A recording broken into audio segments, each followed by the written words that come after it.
Yo, what's up? What's up, pluggers?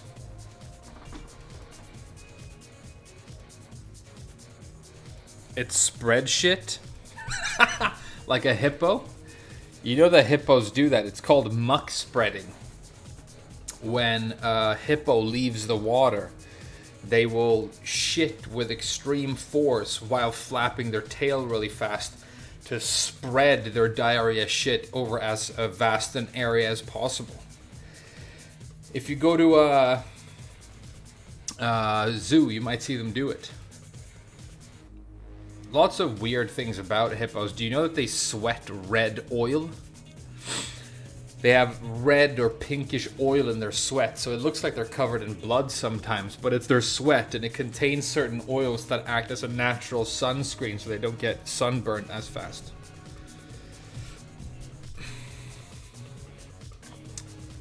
You know? Fascinating animals.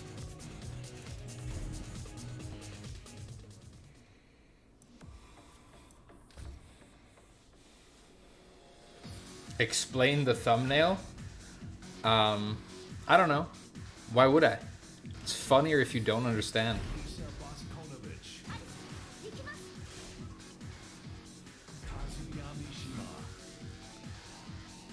Hippo shit knowledge, yeah. We got those. We got the hippo shit knowledge. Hey, what's up, Mingy Deity?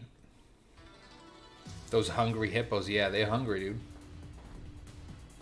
Do you know that hippos actually can't swim? They can't swim at all. The only thing they do is they walk on the bottom. And they are pretty good at, like, controlling buoyancy. But they don't swim. They can't. So when a hippo is chasing you through the water, it's actually running on the bottom of the lake and then jumping and trying to bite you, which is kind of terrifying. And they're fast too. I think they're the most lethal mammal on the planet. They kill more humans than any other mammal. I think so. I mean, there's a huge problem with tigers in India. Huge tiger problem. But what they're doing in parts of India now, which is actually really interesting, is they are giving people who are walking, you know, in rural areas where tiger attacks are common, they're giving them eye masks with eyes painted on them that they put on the back of their heads, so that it looks like they have eyes in their neck, and it's apparently reduced fatal tiger attacks by like 90% or something, because tigers are ambush predators, and if they feel that they're being looked at, because they will approach you from behind, and they won't strike. So if you have eyes in your neck, that actually prevents tigers from ambushing people who are walking on these roads, you know, or through these swamps or whatever. Which is kind of interesting when it comes to like eyes and provoking animals, because when you see handlers who work with gorillas in big male gorillas like silverbacks in zoos, very often they will wear eye masks on the front of their face with the eyes pointing to the side, so that it always looks to the gorilla like they are averting their gaze, but they might actually be looking forward, but through tiny slits. But the mask has big painted eyes that are looking to the side, because obviously keeping direct eye contact with a big male silverback gorilla is a challenge of dominance, which is something that they don't appreciate at all. And it's something that one woman found out the hard way. You know how a lot of people in the modern world, they like to anthropomorphize their pets, you know? They're like, oh, my dog is feeling guilty because he knows he did something bad or whatever. And that's obviously like a more complex emotion than a dog is really capable of. But they, you know, they see and like, oh, look, my dog is like smiling or whatever. But that's also obviously not something that dogs are capable of doing. They express emotions in other ways, using their tail, using their ears, using their fur, but they don't smile when they're happy, you know. So there's this one woman who frequents this one zoo, and she believes that she has a personal and deep connection with this male silverback gorilla, And it's like a little ritual of hers. She likes to go to the zoo and look at the gorilla, and they would like stare into each other's eyes for extended periods of time. And she's like, oh, we're understanding each other, we're communicating. What she doesn't realize is that this silverback gorilla is basically feeling challenged by her. She's just sitting there, appearing in his territory, and then refusing to avert her gaze. So she's kind of trying to assert dominance over him, and he gets increasingly agitated as the days go by, and eventually snaps, manages to fight his way out of his cage, climb over the glass or whatever, and he bit her like 60 times, went on a rampage. And you know, they have giant fangs that are basically used for like interspecies combat, because obviously gorillas are herbivorous. They don't eat meat, so they don't need the fangs for hunting, they don't need the fangs for chewing. They chew food basically exclusively using molars because they're vegetarians, right? But she got fucked up. I don't remember if she died. But it's just a lesson that it's very, very dangerous as a human to just assume that you know what an animal is thinking and anthropomorphizing them. You know, it's not a great idea.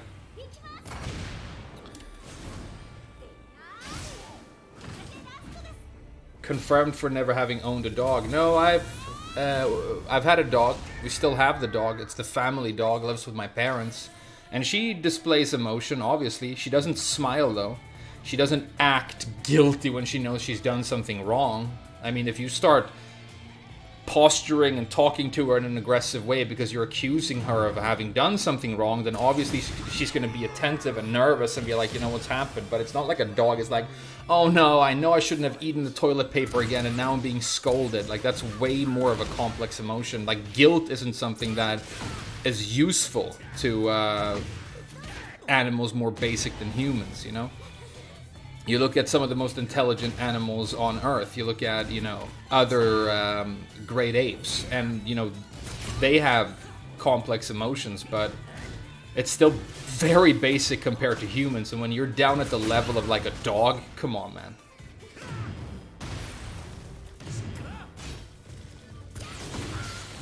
Oh, that's annoying. That should have hit, I think. Low? Oh, it did the mid. Damn.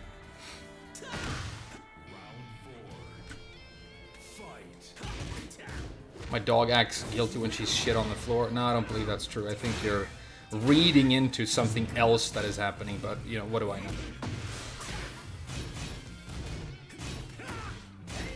That's punishable.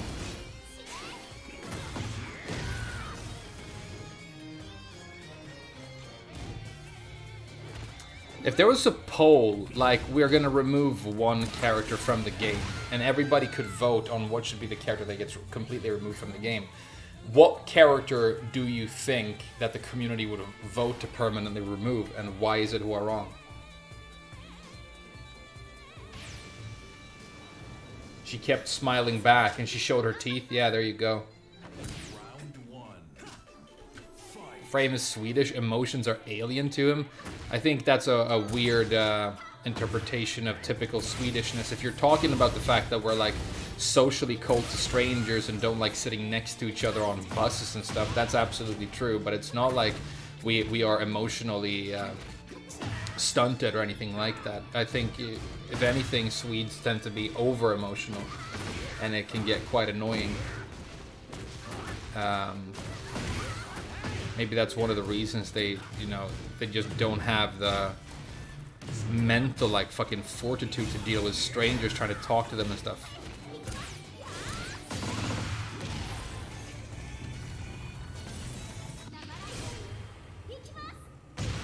It's hard to get a combo after that throw, so I'm just gonna do this so I get something, you know? I have to figure out a real combo to do after that, actually. Does anybody in the chat know one?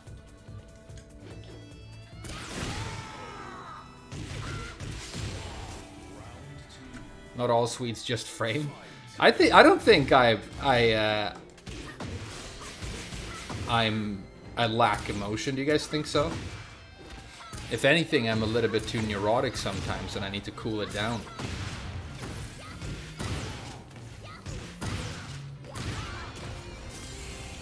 Uxam! You guys like that? Perfect? That was sick. Get on.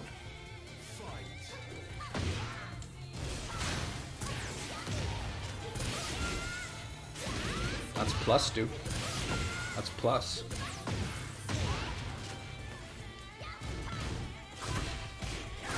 Just get any armor move. Yeah, just get any armor move. Get through him. And then mix him up with the low. Easy as pie. Hey, good games, cliche.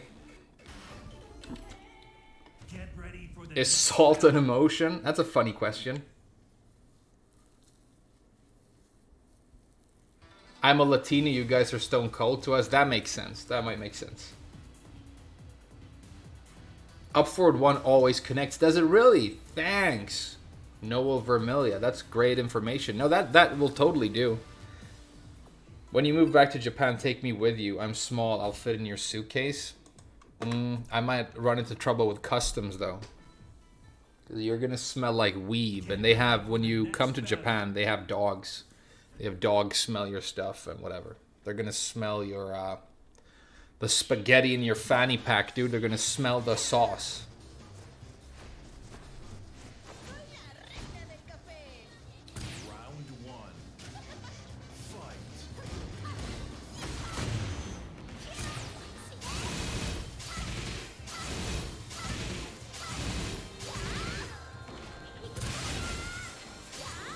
Good walk, good walk.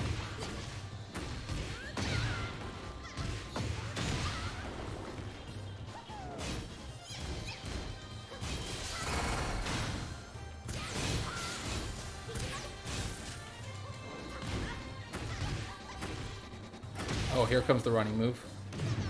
Here comes the running move. Another running move.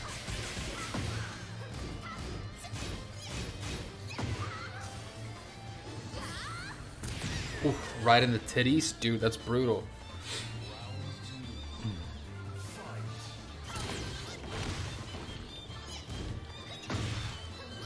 Hey, good walk, good walk. Moss, lad. Moss. I'll teach you guys how to say moss in Japanese. It's koke.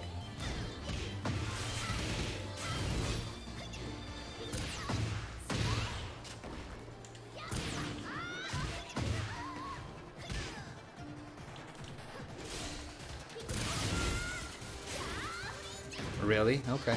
Nice throw. Nice throw.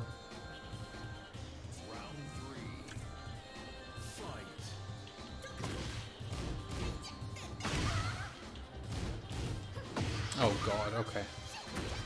Joke character with joke moves incoming.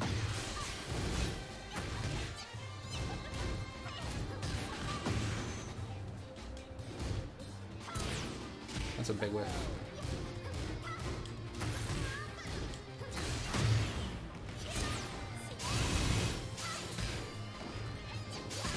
Oh, I should have waited.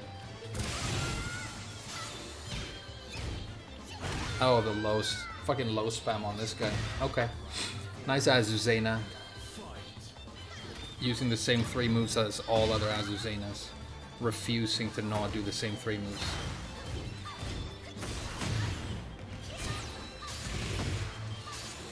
He's good at walking the stance though. That's what you do right there.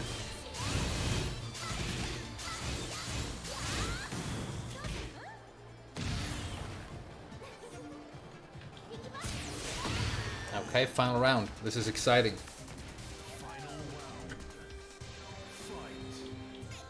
Back to Tekken King. Yeah, I've been Tekken King and I've been winning at Tekken King. I've gotten close to Emperor. It's about to happen, I think.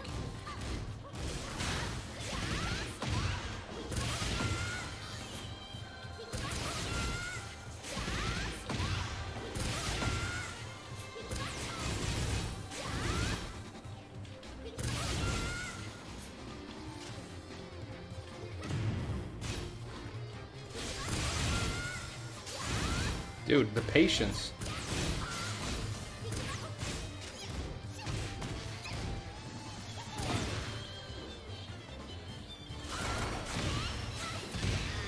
The patience. GG's.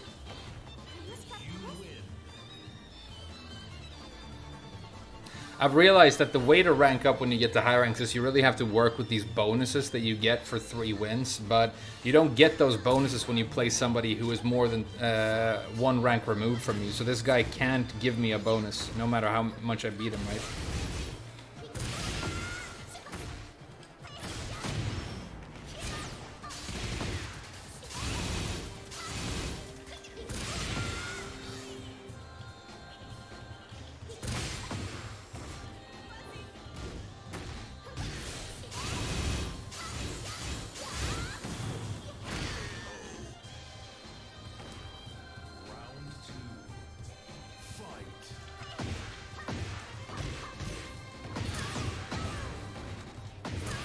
That's easier to do after the change to the move, actually. So that's like optimal now. I think it's like, I don't know how much, it's like 73 or 4 off of the down 4 too. It's so good.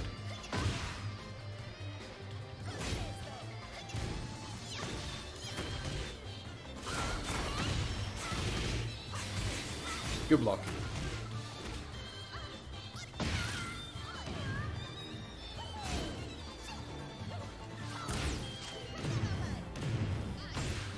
Damn, the trade.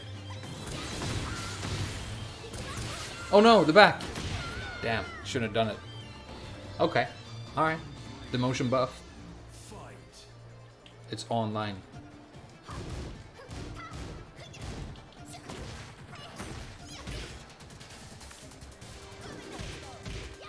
Okay, I'm getting better against that move, which is important, because it's the entire matchup.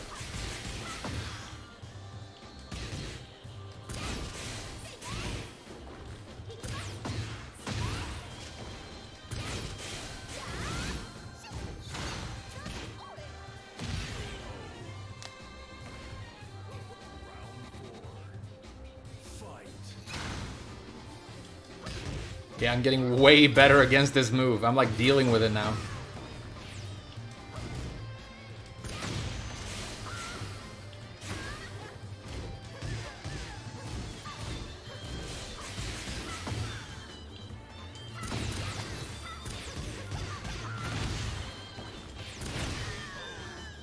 Woo, Xam. We're cooking. That's a good warm-up match. How you guys doing?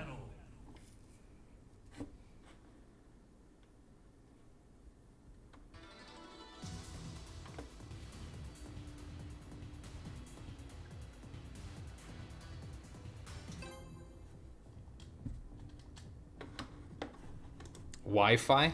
French Wi-Fi? This is gonna be a Yoshimitsu. Hey, Al. Or AI. Al, I'm guessing. Thank you for talking about Bamco's behavior. Thank you so much, man. It's my pleasure. I mean, it's sad and frustrating at the same time, but talking about it and like making fun of it is like a really comfortable release. And it seems when you look at the comments of my last video, they're not divided. Like it's almost all positive feedback, you know, and almost no dislikes. So I think it serves as a little bit of a release for people too, because obviously they are thinking about these things and they don't have a platform necessarily to speak about them on. So it's like a release for them to hear somebody else talk about it.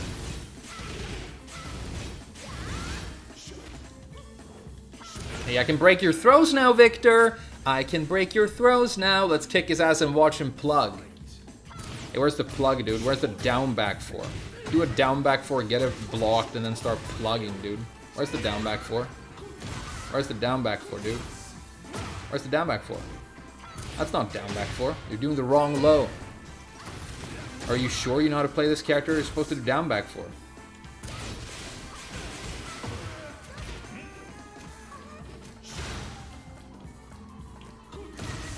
Hoopas, hoopas. Expulsion, hoopas. Trop long, hoopas. He's fucking fiddling with the Ethernet cable as we speak, dude.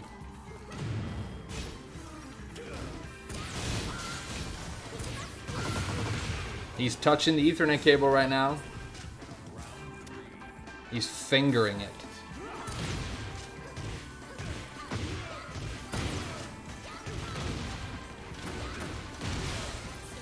Okay, Okay, he's still trying to play. That's cute. You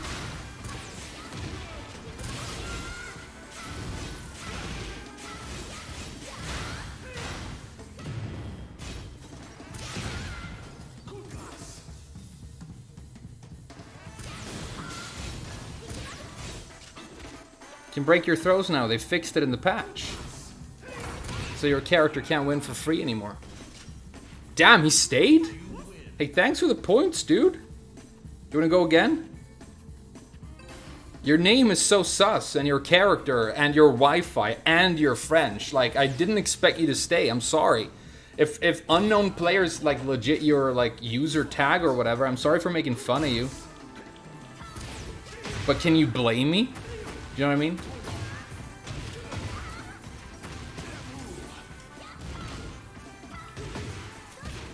Good. He's good at throw breaking.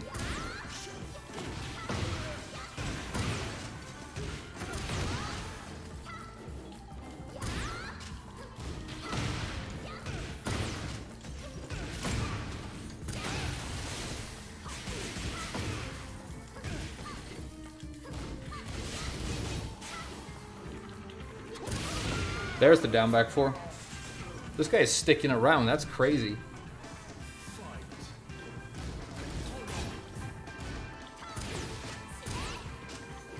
Ah, didn't break that one. That's all. That's all me. Hippos, Hippos, trop long. Hippos, Hippos.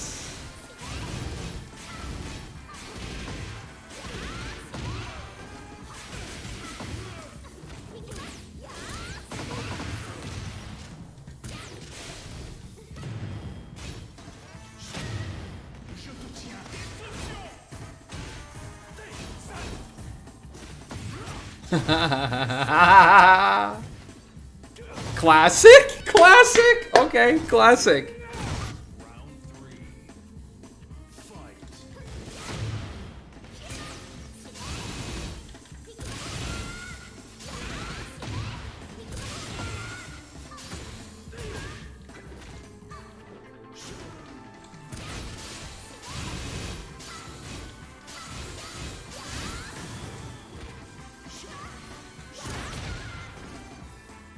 It's actually a good trade for me with the armor move.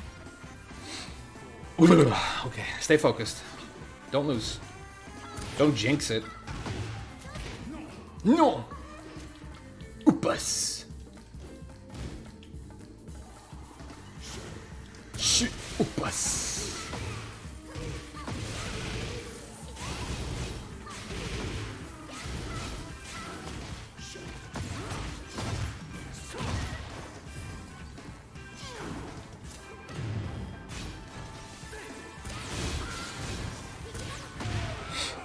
Hey, thanks for sticking around, dude. I'm sorry I called you a plugger. I mean, all the signs were there, but, you know, GG's. Now that his throws are breakable, the matchup is a lot more winnable. Get ready for the next Je suis baguette, l'amour. Non, bon appétit. I don't know if Hippos is what he says when he... The move that he spams, you know. That move. Damn, I need to get a haircut soon. What do you guys think about my floof? Haircut and a shave wouldn't hurt. But who wants to go to the barber when you can play video games, you know?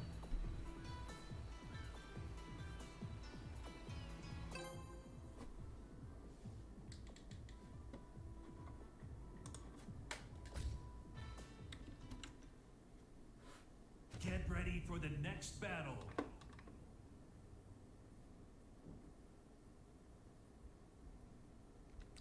What was the reaction to yesterday's video? It's been overwhelmingly positive. I think a lot of people sort of needed to hear that stuff. Damn, a Xiao Yu with demotion buff? This is going to be hard. That's what she said.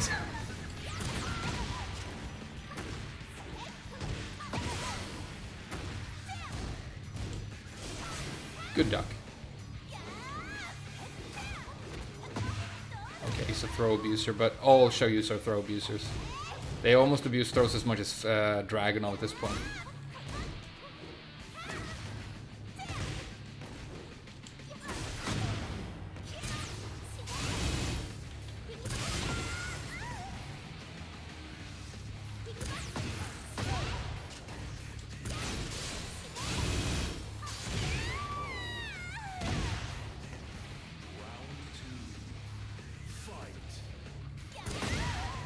Good trade. Oh no. I was gonna whiff punish it, but I used a move that was too slow. I should have hop kicked.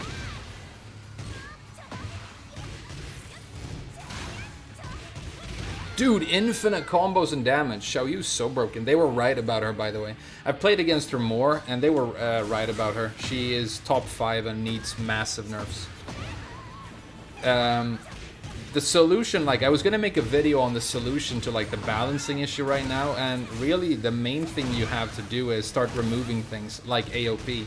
You need to remove AOP duck completely. You need to remove Dragunov's crouch dash completely, which they can't do.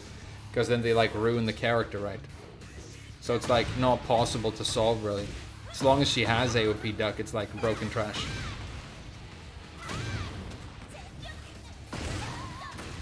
Alright, focus up. If you haven't lost yet. Okay, now you have. Hey, GG's. A nice demotion buff, dude. Play any real characters or mainly this trash?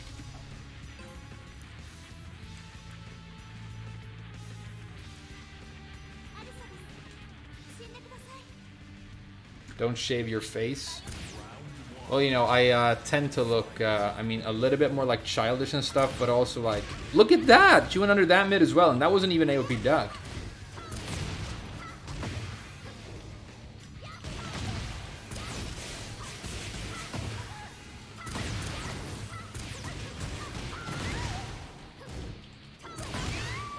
Okay, good start, good start.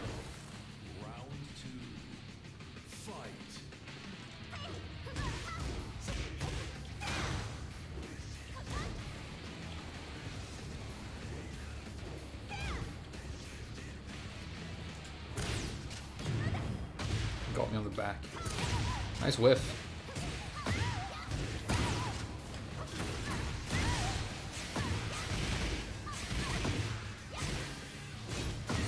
Oh wow, that splats, huh?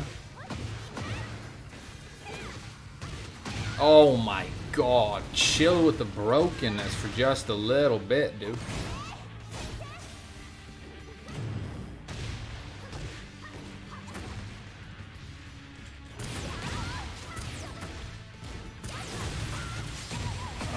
Alright.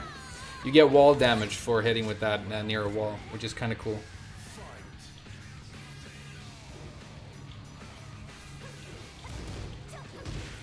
Got the back, nice. Good walk. Oh, the evasion is so crazy. What? That was my combo! I've already won this round, dude. Stop fucking magically avoiding stuff because of Harada. Damn, Harada didn't like the video yesterday. He's hacking me. Oh my god, I'm so getting hacked by Harada. She goes under that as well? Come on, man! This game's trash! This game's trashy!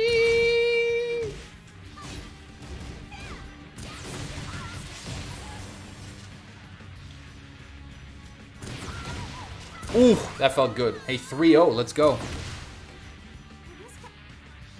Where would you link Elisa in the tier list? For me, she's like mid. She's strong, but you have to remember how strong all the other characters are. Like, if you think about like, oh, chainsaws in isolation, how powerful they feel, yeah, I get it. But then you have to compare it to like Xiaoyu and AOP and all, and you know, the new Waning Moon and all the stuff she has. You have to compare it to Feng's lows. You have to compare it to Jin's lows, you know? There's all this stuff to consider.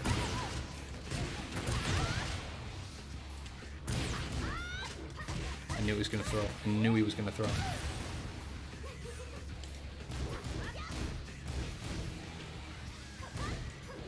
Nice AOP duck, dude. Went under my down forward one. So fucking unfair. That might work. Hell yeah. Come on, let's go. And we won twice against a Bushin, that French guy. So if we win the next match against somebody who's closer to my rank, we get the 1,000-point bonus. Or the double bonus. It doubles the points you would have earned, is how I think it works.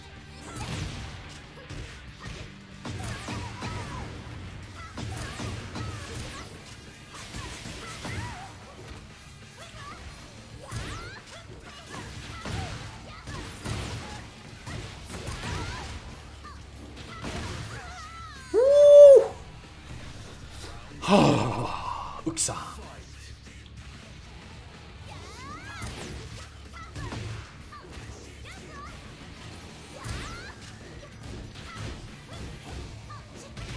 Nice sidestep.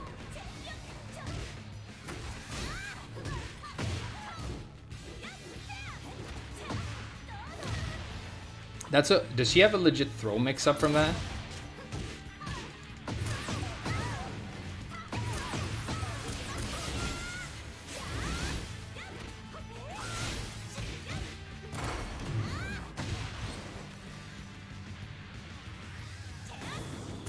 Oh no, that was my round right there. Hell yeah. 6-0 against the Tekken god, dude. We're getting there. We're so getting there. Hey, let's get Emperor. Let's go. You guys ready for the real high ranks? How does the point bonus work? The way it works is, and once I understood this, ranking became so much more ergonomic. This is important information. When you win against somebody who is the same rank as you, or one rank above or below, 3 times, the 3rd time in a row, you get double points. So if you would gain 500 points, you get 1,000 instead. If you would get 400 points, you get 800 instead. But what's happening in the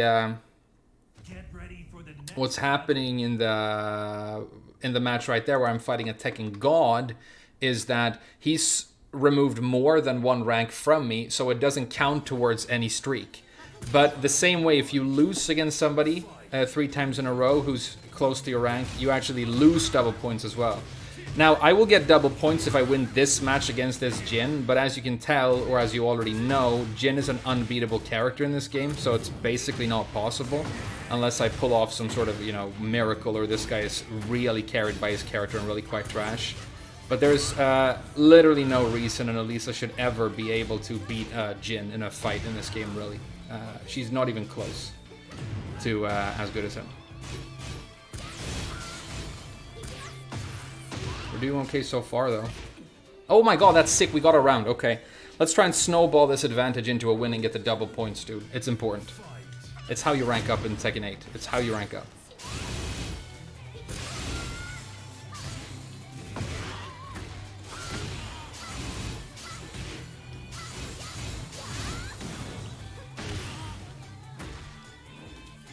Okay, let's go. Use the cheap stuff. I gotta use my cheap stuff, you know. Or just whiff punish when he goes in for a low.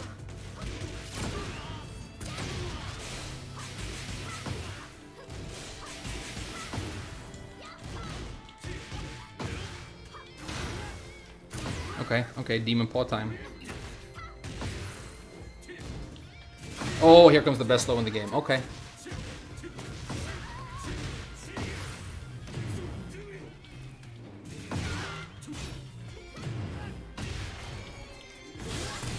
Oh my god! What an unfortunate turn of events. It's fine. Don't think about it.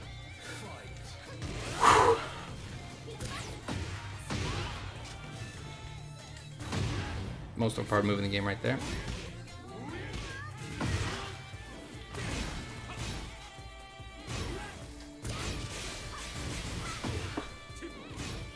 That's why I said in my anti-Elisa guide that you have to block all 3 hits of that low. He just let me get away with murder.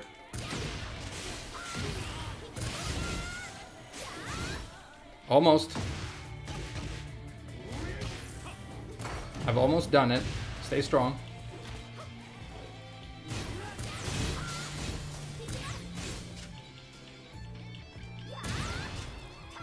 Yes! And this should give me double points now. See that? 1,000 points. Look how much it moves, dude. Woo! Round 1. Fight. I need some. Get fucked, Jin bitches. Those are the lyrics.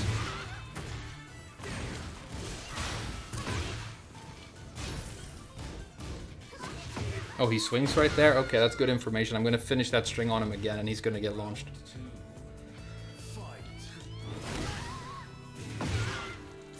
Oh god, look at all the overpowered moves, dude. Demon Pop, best move in the game. Best move in the game.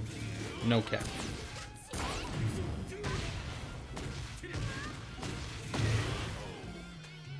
Just like the, you know, stick of glue your mom got you for the new school year. No cap. Because you lost it and now the glue's all dry. So you have to activate it by like rubbing it on the page. But it kind of breaks the paper a little bit. You guys know what I'm talking about. Demon Paw, best move in the game. Dumb overpowered strings. Dumb overpowered strings. Homing move, that's a good choice right there. Oh, it's already over? Damn.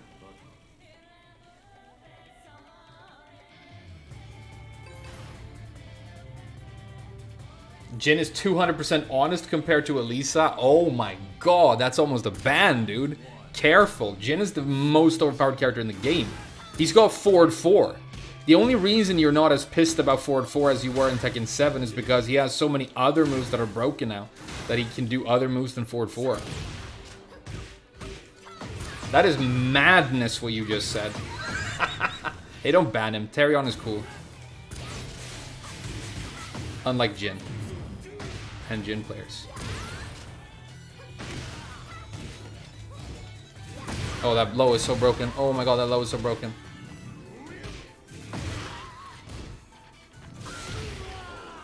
I really want that low removed. I really want it removed so bad.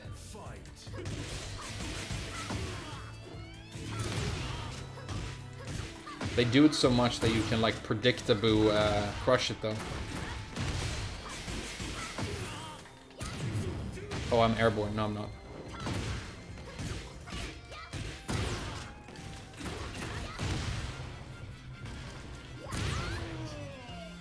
Hell yeah. Round 3. Fight.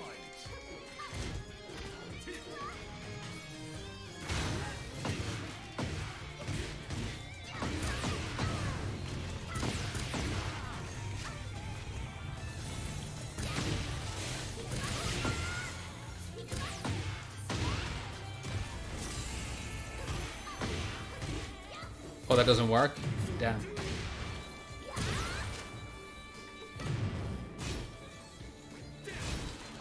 Oh no, not forward 4. Oh no, not the forward 4. I had you. Come on, man. The forward 4 is so broken.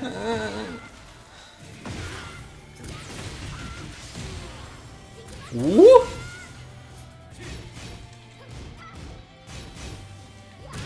Hell yeah.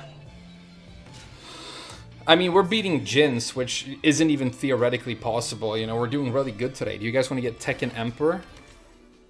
Get ready for the next battle. Please explain what Tekken fundamentals mean. Everybody praises them and say I should focus on them, but I have no idea what that means. That's an interesting question. It's a good question. When we talk about fundamentals in Tekken, and it's that truth is like obscure for you if you're new in Tekken 8, because fundamentals have had their significance decreased in Tekken 8 with the introduction of heat and other things. So when we talk about fundamentals in Tekken, we're talking about, first of all, movement. That's a big thing. So learning how to like backdash like this and then sidestepping. You know, knowing about sidestepping and sidewalking. And then fundamentals is also using that, watching the opponent, and then when you see a whiff from the opponent, whiff punishing, you know.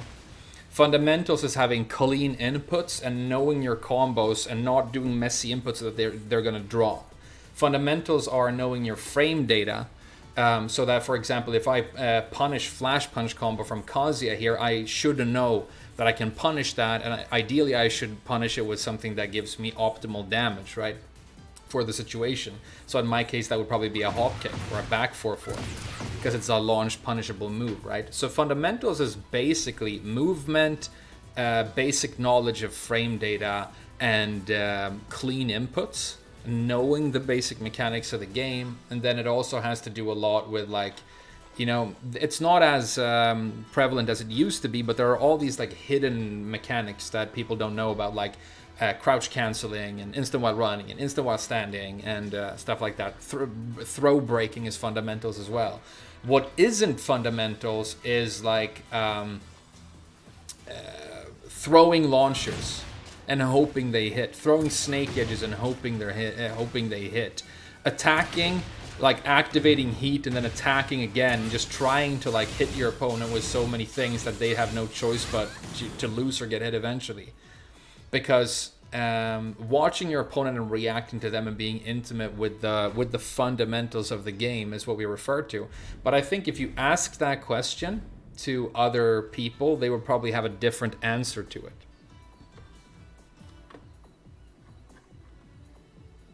Also defense. Yeah, also blocking, ducking highs, low parrying. Fundamentals is basically being good at the game. Get up options. Yeah. There you go. Fundamentals are character agnostic. That might actually be a very good way of putting it, yeah. Because if I have good character knowledge of Elisa, that's not fundamentals. But if I have good fundamentals, I can apply them no matter what character I'm playing. So maybe that's a pretty useful definition. It's not entirely true, but it's kind of like the things that make you good no matter what character you're using. Kind of. People are telling you to focus on fundamentals. Well, it's not bad advice, but you know. Hey, thanks for subscribing, Nori man. They carry over between characters. Yeah, that's very true. Here comes Kazuya, though. You know, one of my favorites, the slot machine. Slot machine deluxe.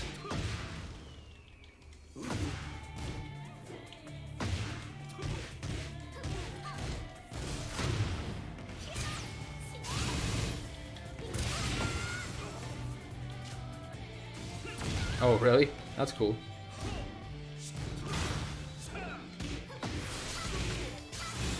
I'm gonna do a mid. I thought he would duck. Dude, his demon paw is broken too. His demon paw is broken too. And Kazuya is broken. I appreciate your content and you're a strong consumer advocate regarding Bangkok's business practices. Hey, thank you so much.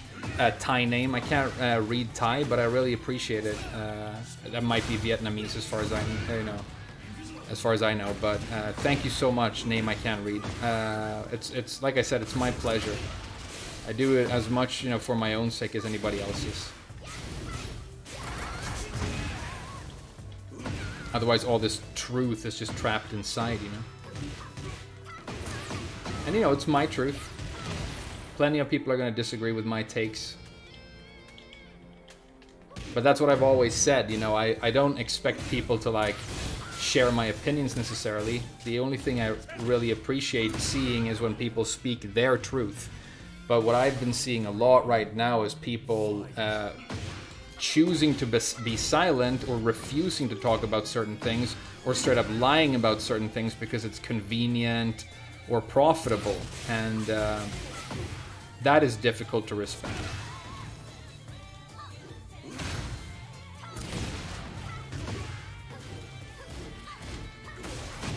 That is difficult to respect in a big way for me. Okay. Oh, you get broken damage, huh? I mean, fucking nerf Kazuya through the ground and fucking remove his house sweep, dude. He didn't do any house sweeps, but he might as well have. Let's play him again. Do you like Tekken 8 better than Tekken 7? Be honest. Well, it's a difficult question to answer because right now I wouldn't want to go back and play Tekken 7 because this game looks better, is more interesting. It's what everybody else is playing. It's the one that I'm still learning a lot inside of, you know.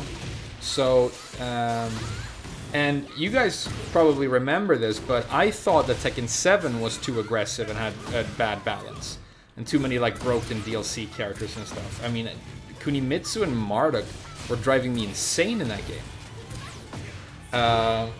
So I mean, but I'll say this: they haven't addressed the most severe issues I had with Tekken 7. They have either done nothing or made them worse. So the cheating is still a huge thing. The bad balance is still a huge thing.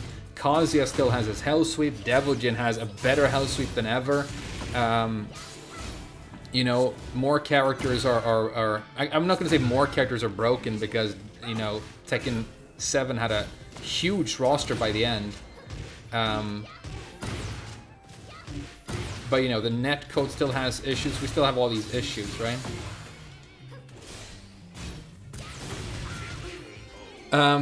But the one I want to play right now is Tekken 8. And I think if they start fixing issues, like if they fix cheating, then I prefer Tekken 8.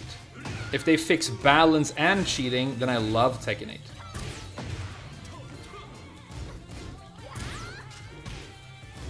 That's another example of Kazuya being broken right there. I ducked a jab, which means I should have gotten a while standing move for a punish, and I could have broken the balcony and won the round. But because Kazuya's flash punch combo, and all versions of the flash punch combo, including Devil Jin, you know, and Reina, are broken, the second hit catches all while standing options, so you can't punish single jabs from Mishimas. It's always been like that, and it's terrible.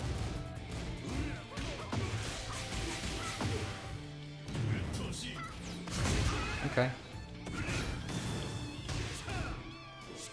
Here come the house sweeps, okay.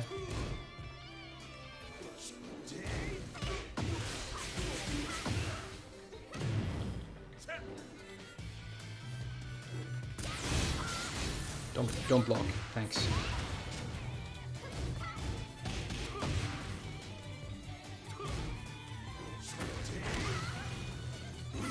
Damn, he's so broken, dude. You really need to fucking remove this fucking dog shit ass character, dude. Fucking slot machine deluxe, dude. Fucking slot machine. Nothing but a fucking slot machine. But just like in any casino, the owner of the slot machine always has advantage because they control the programming, you know?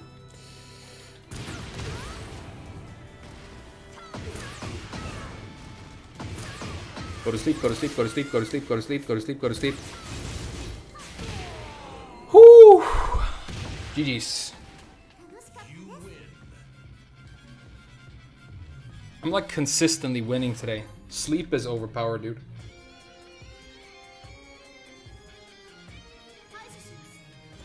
What makes you say some moves are broken compared to others? That they're broken. When a move is broken, I tend to say that it's broken. And when it's not, I tend to not say that it's broken. But something you'll notice if you keep watching the stream today is very often I'm just losing hard to somebody who's better than me or kicking my ass, and I start talking about that character being broken as an excuse for why I'm losing, instead of like doing the smart thing and just focusing up and improving.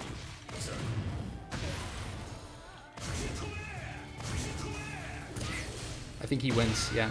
Fuck this game. See, that move's broken because it beat me. You see what I mean? Basically, that's the rule. If anybody beats me with anything, then it's broken. And if I beat somebody else with something, then it means that it's perfectly balanced. Those are basically the rules. But I will say this. I mean, I talk a lot of shit and whatever. This move's broken, that move's broken, whatever.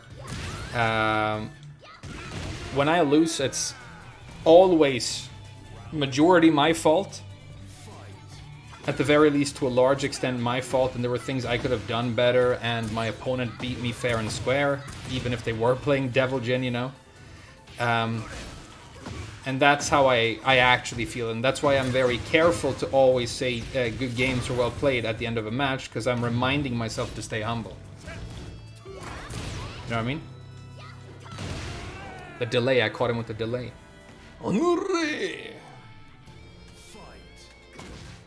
See, that's why people say sidestep left against Kazuya, and then at the start of the round I sidestep left against Kazuya, and he hits me with two moves that track perfectly to that side. Oh, joke-ass game, joke-ass game.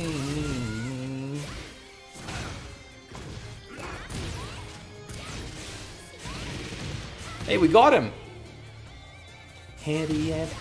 And he's Bushin, which is one rank below, so if we win the next match against somebody who's close to me in rank, we get double point bonus again. We're getting closer to Emperor, dude. Let's go. At least you're honest. Hey, thanks, man. Low tier whisper. Pretty much, yeah. Pretty much.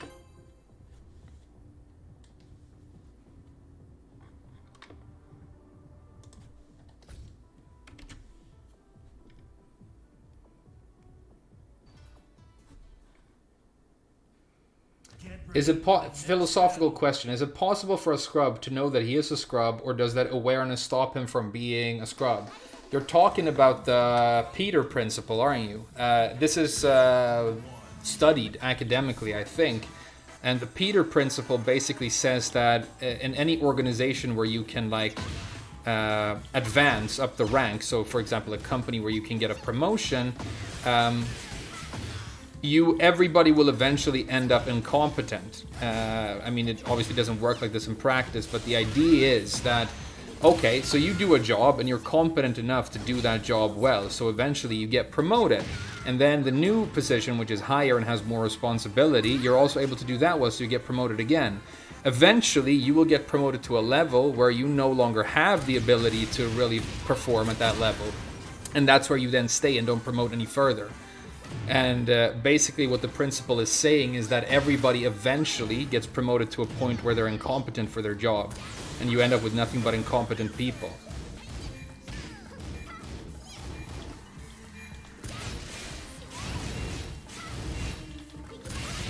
Hell yeah, 1 second left. But you're also kind of talking about the Dunning-Kruger effect. You're kind of more talking about Dunning-Kruger, which is this, everybody knows about this. It's like a famous cognitive bias that happens. And it's basically this. If you are incompetent, if you're a scrub, right? There are so many things you don't know. And you don't understand the discipline that you are practicing well enough that you can know that you're a scrub, because you don't know all the things you don't know. And so people who are bad at their jobs or like not advanced in their, chosen profession tend to overestimate their own ability to do that job. Whereas people who are very competent, they have like a lot of knowledge, and they have a lot of knowledge of all the gaps and the things that they don't know. They also tend to be broken move right there, as you can see. They also have this, they're also usually very, very specialized. So somebody who's very specialized might say, I know a lot about how to play Elisa, but I don't know anything about Steve, right? Whereas somebody who's like a scrub at this game and has like kicked his, little sister's ass with 5 different characters in offline, when they're playing on the couch, and his sister is like 10, he's like, damn, I'm hot shit at this game. I know how to play all these characters, That's Dunning-Kruger. So, I think if my answer to your question is this. If a person is unaware that they are a scrub, and then they gain the awareness that they are a scrub, they are now transcending scrubhood and moving into real playerdom. Realizing that you are a scrub, it's like realizing that you are an addict, it's the first step to recovery. Good duck.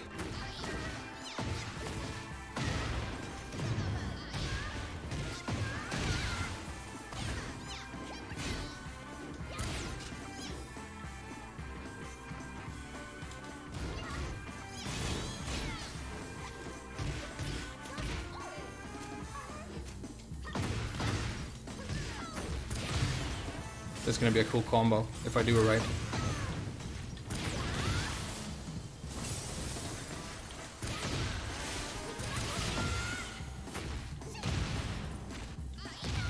What magic is this? How are you cheating now?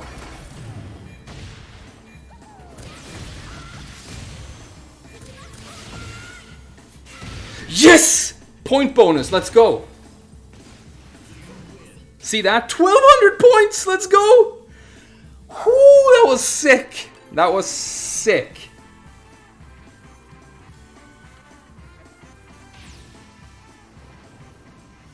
Schrödinger's scrub. Yeah. Well, that's talking about the observer effect and all that stuff. Like super states. Things can be in simultaneously 2 different states, and the only thing that fixes it to one state is the action of actually observing it, of making a measurement. But that's like, the example is done with like a cat in a box, and I think you put a radioactive isotope in the box with the cat, and the question is like, is the cat alive or dead? Because it will be poisoned by this isotope at some point. But, he's just using a cat because he needs like a good example, but it's actually talking about quantum stuff really, right? This is sick right now. I'm kicking ass.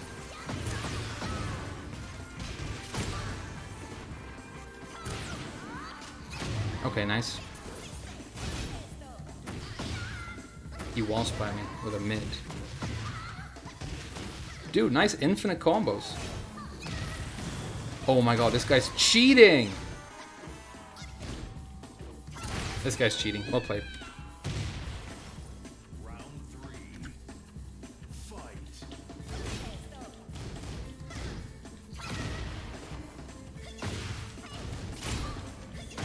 Oh god, I hate his lows.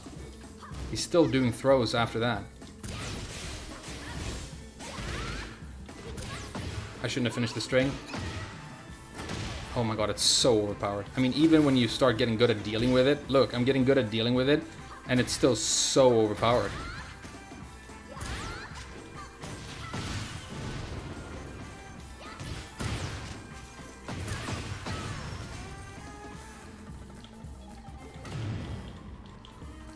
Oh, big whiff.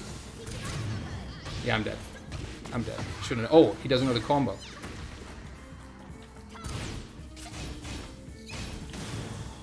Yeah, and I couldn't raid shard because I didn't have enough health. Okay, we need to win 2 in a row here. It's fine. We can do it. Depends on how hard he spams, though. Oh my god, he's spamming hard.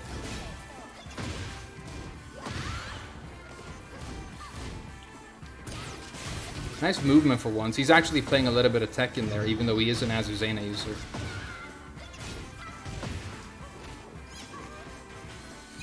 Okay, GG's, dude. Fuck your mom. How are people cheating apart from disconnection? There are a couple of different ways. Some people, I think you can still save scum, which is when you lose, you can go into your save data and go back to before you lost. You can erase your losses that way. You can also run scripts, so you can have your character automatically block stuff, or automatically punish stuff for you, or automatically low parry, literally all lows, stuff like that. That's very possible in this game. A lot of people do it. You can also run macros. So for example, you get a perfect Electric Wind God Fist or a perfect Korean backdash cancel by pressing a single button. There are also one-hit kill hacks. We've seen them in action now. They're real in this version as well. And one-hit kill hacks, basically, as soon as the first round starts, the opponent's character just dies and you automatically win. So there was a Paul player who did it. They showed it on Reddit the other day. He just boom, the entire screen shakes, and the opponent dies, and all 3 rounds end in one attack. That's a real thing. That's a real thing. I think I'm doing really well, even though, like, Azucena is like a very, very cancerous character to be subjected to, especially at these ranks when the player is decent. So I'm not unhappy with my performance here, especially considering how much I'm talking as I'm playing. We haven't lost yet, though, so I shouldn't talk as though I have.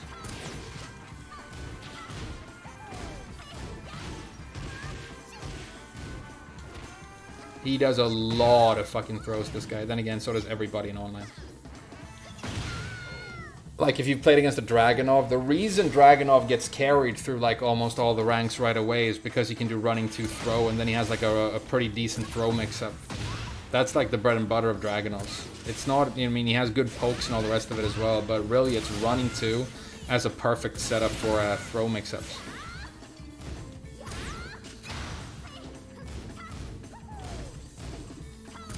Damn, it's so broken. The running move is so fucking broken, dude. It is so fucking broken. It is so broken, dude. If that's not in the patch, then, I mean, Namco are fucking smoking butt hash while fucking drawing fan art of Azucena, dude. Holy shit, if that move is not in the patch. Whew. Broken? Should not be... That's not broken. Should not be able to do that to me. Of course he should. He floated me out of the air.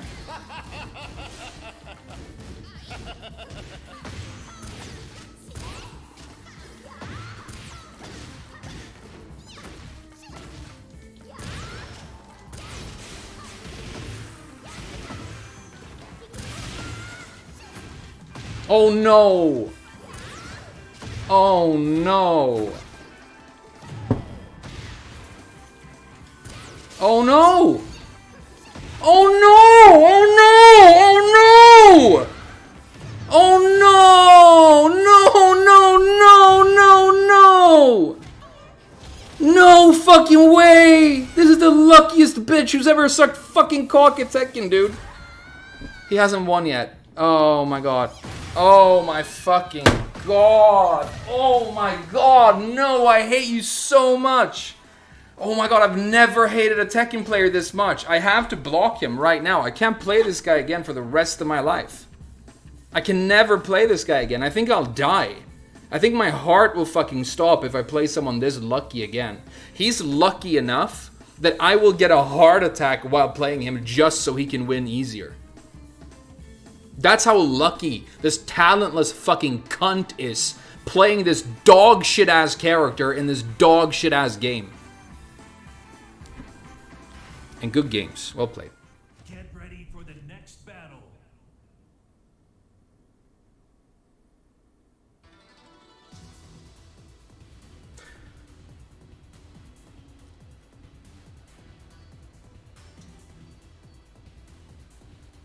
Frame has been read. Dude, he was throwing random shit. He didn't read anything. He had no idea what the fuck I was doing, dude. He doesn't have to. He can just fucking throw shit, dude. That's the character. Come on, man. Let's fighting love. That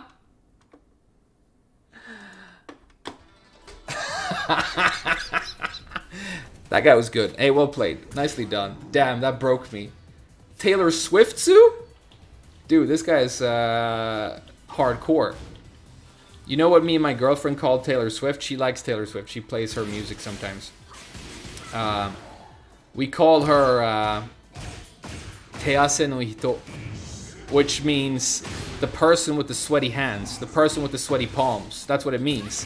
Because she was talking about Teida Swifto.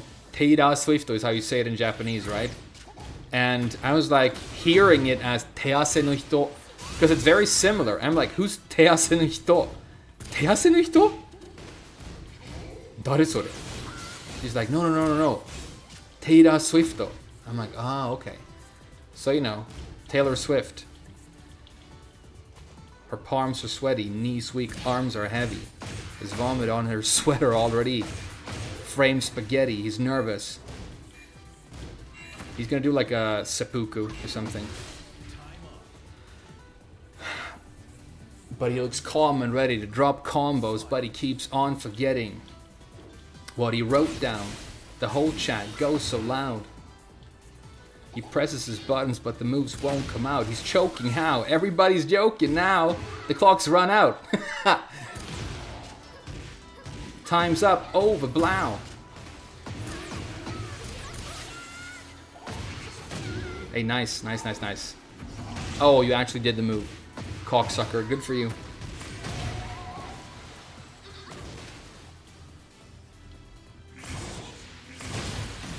Oh! Teleport while invisible with full screen hitting moves for a death combo? Hey, nice balanced character. Play any real characters, you fucking bitch? Just kidding, well played.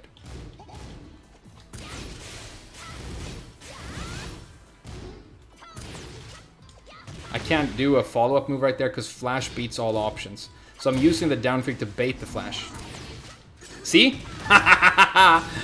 That's what reading looks like, ArtCQ. That's what actual reading looks like. And I can prove it because I fucking told you how I was reading this bitch before I read him, dude. I read that shit yesterday, dude. Yesterday's fucking paper. Extra, read all about it. Dog shit as Yoshi gets fucking fucked in the ass.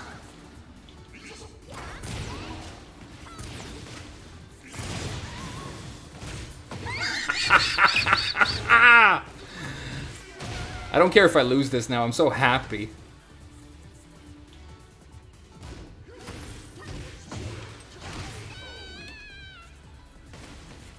Final round. Fight. Frame's rapper name? No, my rapper name is the Flame Whisperer, dude. Because I spit hot lead. Oh, that's bad. He doesn't know. He doesn't know. He gets a guaranteed launch with flash if I finish that string on him. The running move. He doesn't know.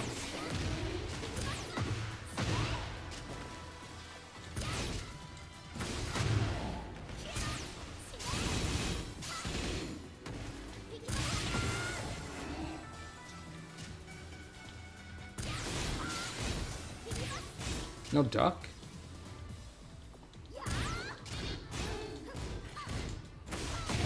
Uksam! Uksam, give me the points! I'm washing the taste of that Azuzena player's dick out of my mouth by owning this Yoshi.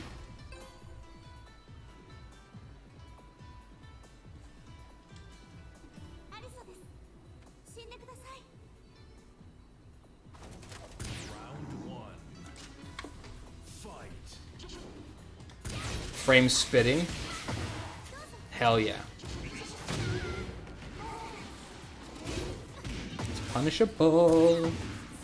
Hello sweet boo. Teleporting death combo move that I don't understand.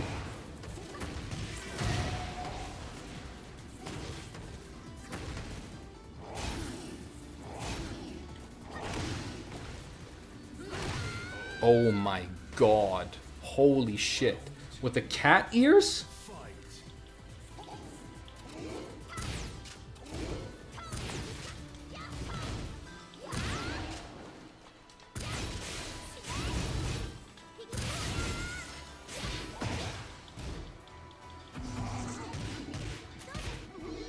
Did a hop kick, but I caught him. Come on, man. Stop flailing around. Die already. Die already. None defy the one-man walled city. Stone-made flesh veins etched in his hands. 88 stands draped in invasive plants. Let's fucking go.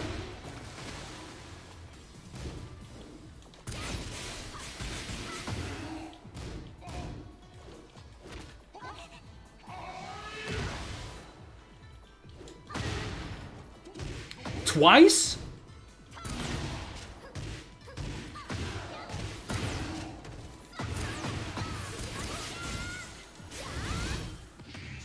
Nope. Sorry. Rain dance unsafely. Brace for the supercell. Mutineer footage for your blooper reel. Who can tell?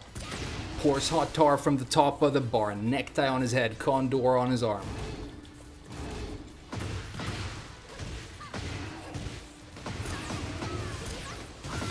Always been a private dude who couldn't keep a tally of which lie told who.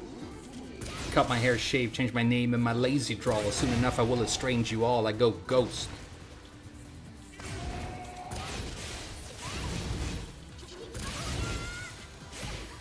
He's good at doing 1-1 right there.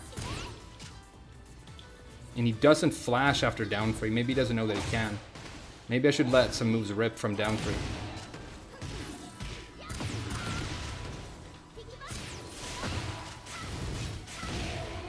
Hell yeah. Woohoo! If we win one more, we get the bonus points again.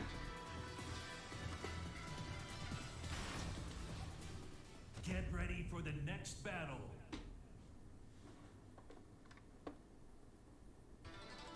Uksam. Lil Frame? No, the other rapper name I have is Lil Advance Crank. Because when we were playing Lies of P, there's an item you can find that makes your weapon scale with advance, called an advance crank. And I'm like, damn, I found a little crank. And everybody's like, that's a sick rapper name, Little Advance Crank. Little Crank. Bring back Eliza? It's probably not going to happen. Would be cool, though. Do you think... How do you think they would balance her? I think they would just... Does my girlfriend watch? No, my girlfriend doesn't watch. Or she does sometimes. Right now she's sleeping. But she'll tune in sometimes, you know. We're en kyoritu, which means in the middle of a long distance relationship right now. So, you know, she watches sometimes to see how I'm doing. If she's like lonely, you know. She might put me on in the background while she's, you know, hanging out with some other dude.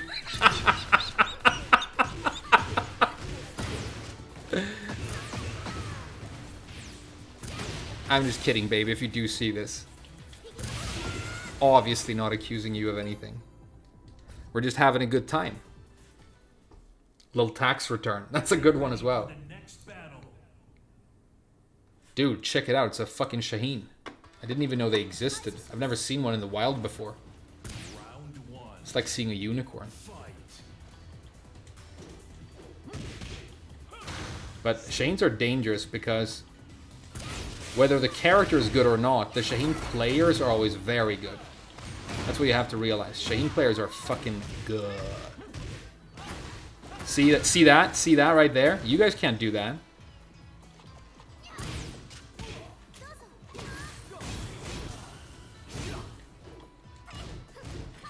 Look at the fucking ducks on this guy.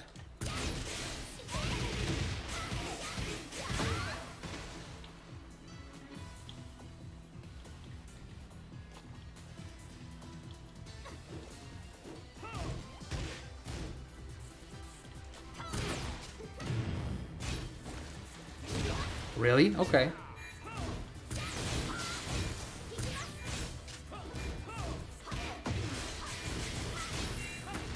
Damn, this guy's too good. This guy's fucking good. Round 2. Fight.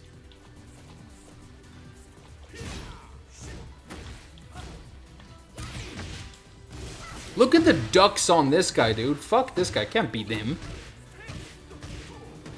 But, you know, I have to, so let's go.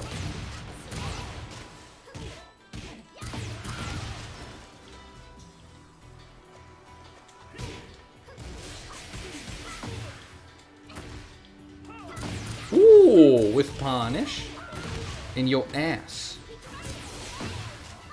Oh, yes! Solidity. Unlike my stool, that was solid as fuck, dude. Samuel Pepys, you know, the famous British diarist who wrote one of the most famous diaries of all time. In Europe, probably the second most famous after Anne Frank. He wrote about having diarrhea one time. And the way he described it was really funny. He said, I am terribly troubled with the looseness. Which is a funny way of saying that you have diarrhea. And he was pissed because his chambermaid had forgotten to put a chamber pot under the bed. Which is how people used to shit, you know, in the middle of the night back in those days. And then I guess throw it out the window. Or I think they had shit collectors who like came by and collected your shit. It was like not a very nice job.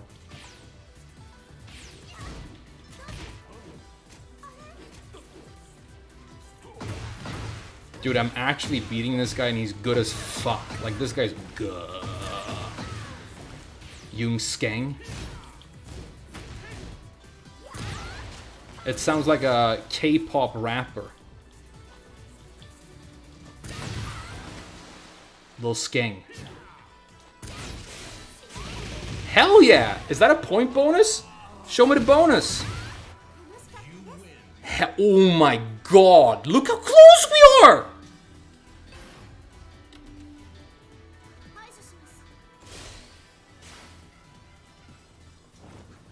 Round 1. Fight.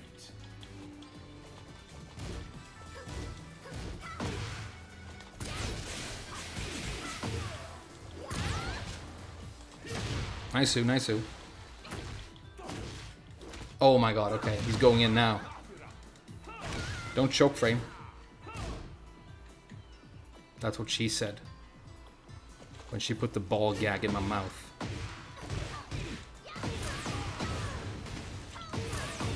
Just kidding, that never happened. It was a he.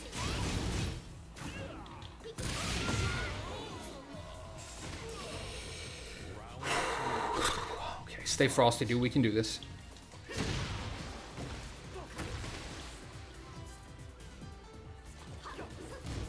So close. Nice, nice, nice. Okay. Hey, chill, dude. Nice, but chill now, okay? All right. There you go. There you go.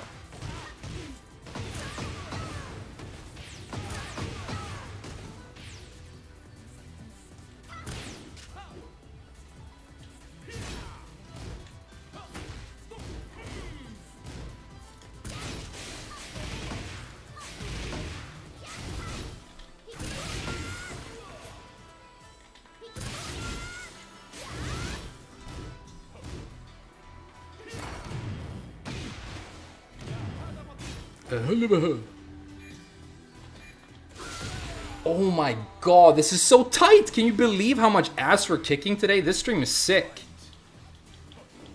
Maybe it's that monster energy I had before I started. That's what all the kid gamers do when they go to a StarCraft tournament or whatever, right?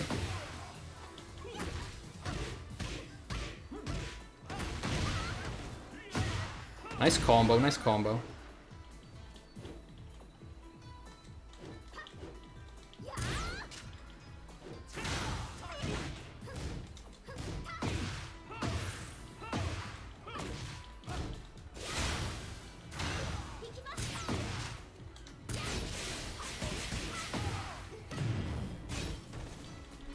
Oh no! Fuck, I almost had him. I just needed to block that, it would have been it. Good start. Solid whip punish. Nice-oo, nice-oo, nice-oo. That's launch punishable, right? His steel pedal, I should have launched that. Back 4-4. Back 4, that's not a bad idea.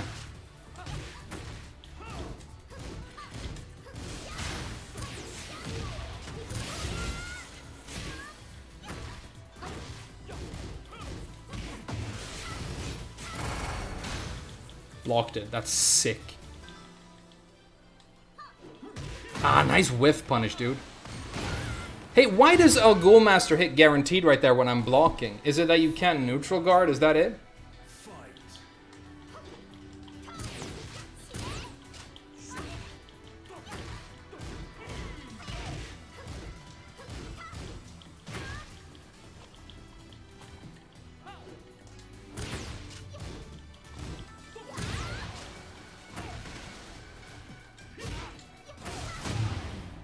Oh my god, we're actually fucking doing it. We're actually fucking doing it, dude. Oh my fucking god.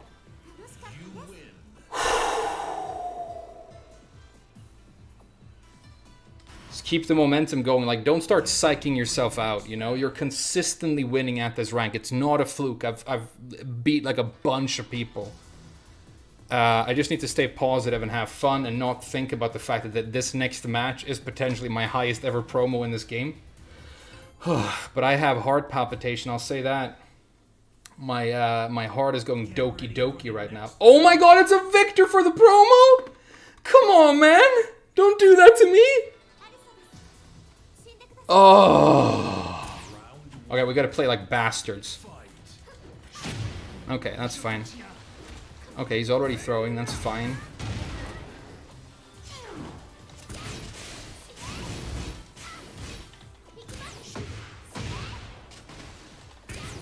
Oh my god, okay.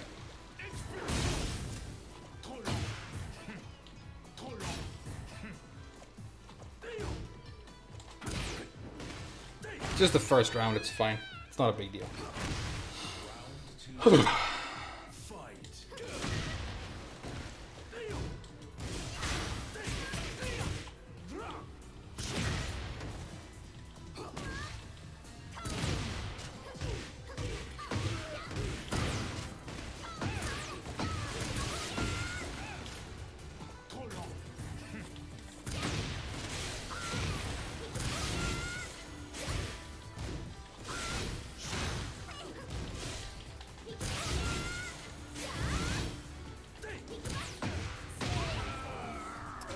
Okay, okay. Stay frosty. It's all good. It's all good. That's fine.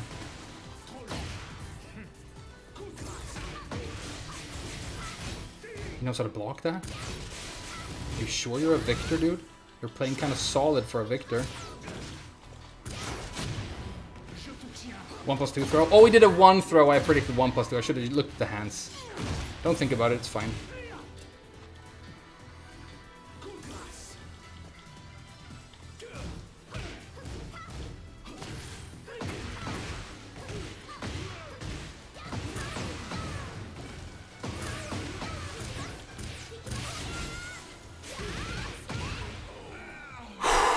Just breathe, it's fine, it's nothing, we're just having fun, it's fine.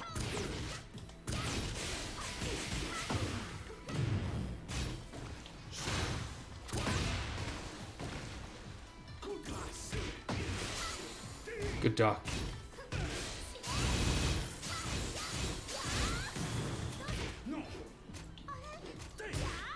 It's fine. It's not a problem.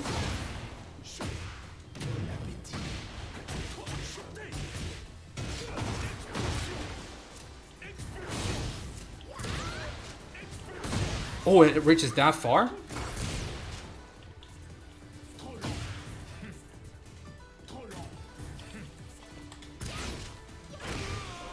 Oh my god.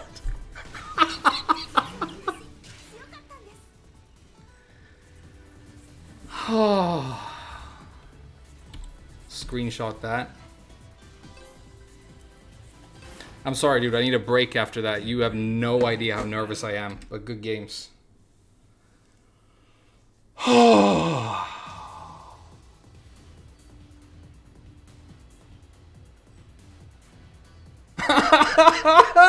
and then the netcode breaks. That's delicious, dude. What a sick stream. What a sick stream. Server maintenance, huh? That's the 4th time today. Those servers gotta be clean as fuck. They have more maintenance than fucking rich wife. Oh.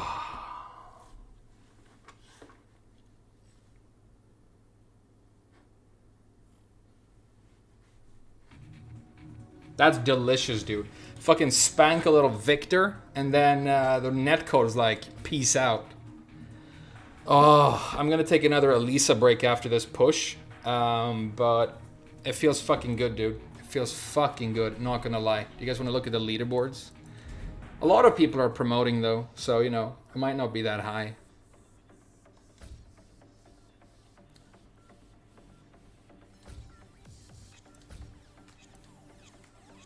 How do you filter?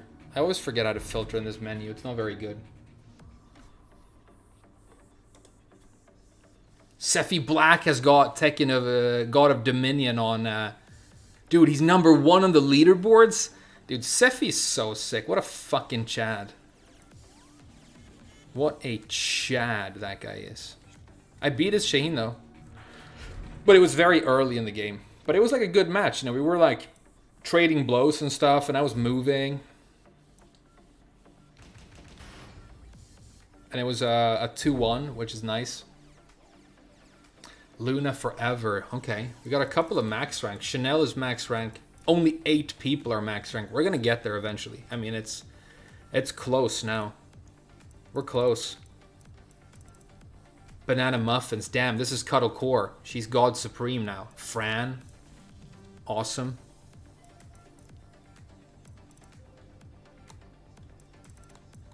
Alright, a lot of Tekken gods. String Bean! I love the fact that fucking String Bean is playing the game again, dude. This guy was a sick Bob player and Elisa player, I think, back in T6. Like, when I first started out, he was like one of the guys that I was really looking up to, dude. Alright, so I'm not quite in top 50 anymore, but I'm close. Hey, I'm right by Deadly Scorpion here. Alright. Whew.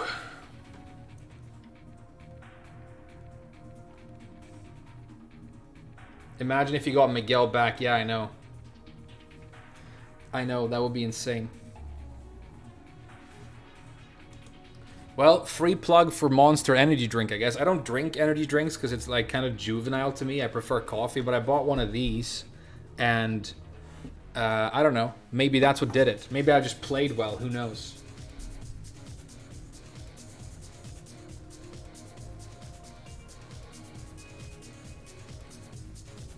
Yes, Jam is iMusician. That makes sense. iMusician is he's like Chanel. My favorite Tekken players, my favorite like Tekken competitive player of all time is Chanel. I'm a huge fan of his. We play the same character in this game, you know. I think he might have been one of the reasons I stuck with Elisa back in like the Tag 2 days. Because he played like a lot of my characters, Elisa and stuff. And the cool thing about Chanel is that unlike the very robotic top level guys like Knee and JDCR who are known for going like super robotic and like hyper efficient and clean, he's always like having fun and trying out creative stuff and taking quite big risks. What's with the AI generated thumbnail? I found this really scuffed AI image generator online, and I just wanted to see what would happen if I put in, like, you know, Zafina Tekken bowling, and I got these really funny images, like they're hilarious, right? So I started using them for my stream thumbnails. So I'm gonna do like AI thumbnails for the stream, and then I'm gonna do like regular thumbnails for videos. That's my plan right now. What's better to have in this game, mid or low heat smash? It seems like all mid smashes are plus on block and lead to mix up. I personally think you would rather have a mid, because for many characters, if you can force a mix-up situation, you can get a large chunk of damage from a low anyway. It depends. I mean, Elisa doesn't have a health sweep unless she's got chainsaws and she's far away, so that doesn't count, right? But say, for example, that you're Kazuya and you have his health sweep. If you can force a mix-up situation where you're so plus that the opponent has to eat a mix-up, you could health sweep and you're going to get like 30 damage. But if somebody hits with one of those low heat smashes, again, it's 30 damage. But if you look at some of the characters with low heat smashes like Claudio, Lee, and Zafina, the reason theirs become quite powerful is because when they are close to you, they can now, it's kind of like standing next to Leo, because Leo can do the, you know, down back 3 or down back 4-1 at any moment, right? Especially with heat, it's like super dangerous, right? Or with install. So it's kind of like you constantly have to worry about that low, and you might do unnecessary ducking, which might lead to you, the opponent hitting with mids. But I think having the mid is better because it's just all-purpose. Like, Elisa's is very good. It's got long range, even though it's linear as fuck. You know, you saw people walking mine and dealing with me. But it's got long range and high damage, and if I get it blocked, I might just get a straight hit and deal a bunch of damage. I can whiff punish with it if I want to, which is easier than if you had a low, because the low is going to be lower range. And then if I get the block, then I can still mix, you know, and keep pushing. So I would take a mid any day of the week. But what's really cool about Zafina is that she has both. She has a high and a low, which is crazy. I think Zafina could be a lot better if she got solid mix-up mids in like a big way, which she doesn't really right now.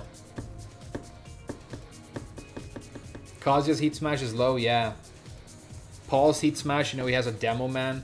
But Paul can force that mix-up with heat smash, or even without heat, because he still has the demo man, you know. That's kind of his playstyle. He's like scared. The demo man is so scary that you duck, and then he has all these crazy mids that kill you. That's kind of how he plays. That and backsway. Just be Reina and have an extra. Reina is the Swiss Army knife. She has a tool for everything. I've only been streaming for an hour and a half, so I'm gonna keep streaming. We're not even half done, but and we're gonna keep rocking. But I think I want to let the Tekken Emperor sit there for a little bit, so we'll play some Zafina, maybe Shaheen, maybe Lars. What do you think? That could be good. So I'm gonna go make some food real quick, go to the bathroom, and I'll see you guys in like, 5 minutes. And if somebody comes in going, damn, Frame's chair is streaming again, just let them know that I'll be right back, okay? And those of you who are funny in the chat, maybe you can entertain the rest of the gang. Maybe you can talk about, I don't know, Michael Murray's tweets or something to keep yourselves occupied. I'll see if something funny is happening on Tekken Reddit before I go.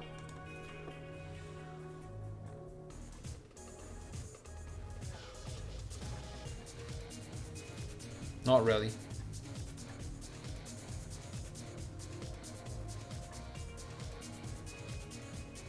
Oh damn, this is thirsty fan art, dude.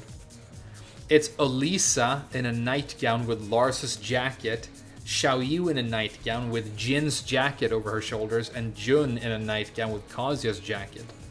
That's actually a pretty, like, thematically kind of cool idea for fan art, for once.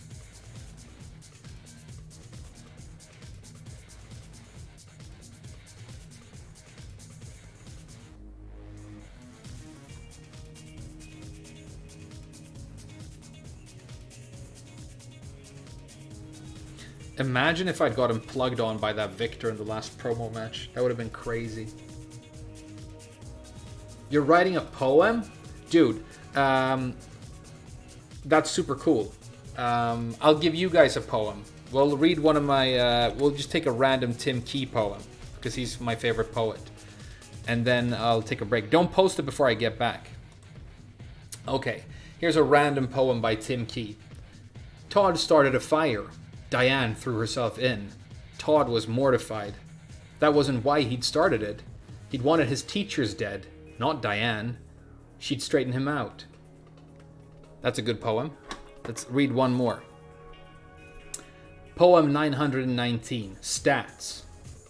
I'm in love with a girl, but I'll never have her, or at least it's statistically unlikely, because she is extremely pretty, and because I only saw her on the telly and the crowd at the French Open. It's another good poem by Tim Key. Sick poet. When they wear your clothes, yeah, I know, it's the hottest thing ever. I mean, everybody knows that when it's the day after and a girl is wearing one of your shirts. It's a reason they keep putting it in movies. There's something about it. It's really fucking hot. Alright guys, I'm gonna go get some food. I'll be right back and we'll play some more Tekkens, okay?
Alright, I got food, and I even got chocolate milkshake for dessert once we're done with the food. Oh, wow, somebody's being generous, huh? Panda shoes. Oh my god. 5 gifted subs. Thank you so much, man. That's crazy. Congratulations to Stunning Brave Salamence, Grand Shinobi, Badu, King Raven, and Starboy. Thank you so much, man. I mean, it's crazy how generous you guys are. The stream has been popping off lately, and it's so much fun.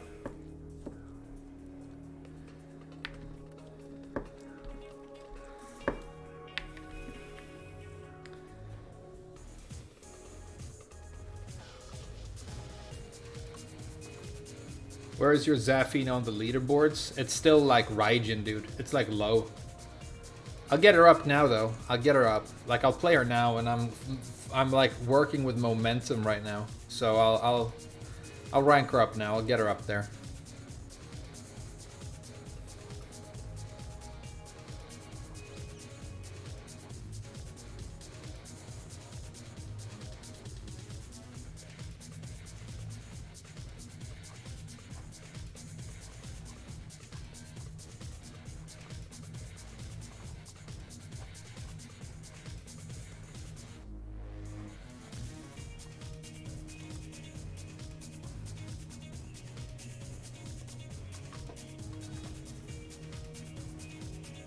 Is there a way to add a new line to a chat message? I don't know. Can't you shift enter?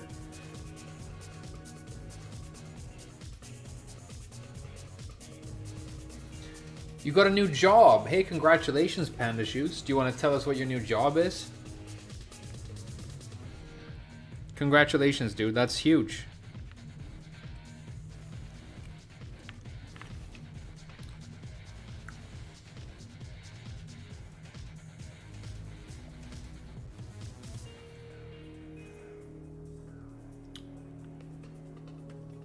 Shift enter sends the message. I don't know. There's got to be a way. Let's Google it. How to new line in YouTube chat. How to go to the next line in chat GPT? That's not what I asked.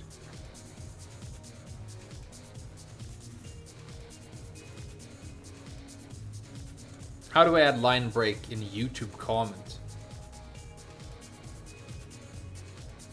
It's broken. I don't know. Maybe you can't.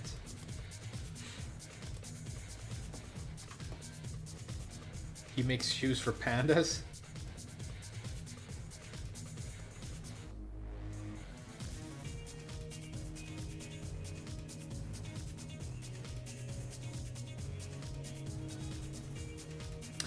Thanks a lot, SaluTexMO. Yeah, we're having a crazy stream so far. I've been doing really well, and I've been beating strong fucking players as well.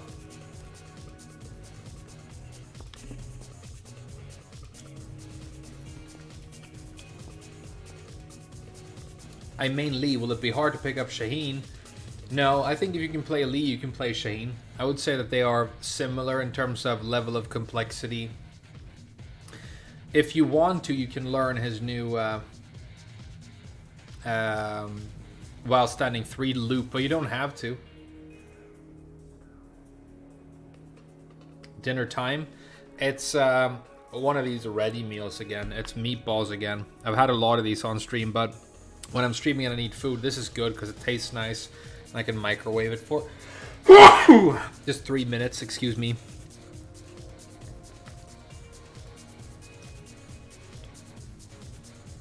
Whispering Frames put Screaming Scorn from True Fundamental proper play.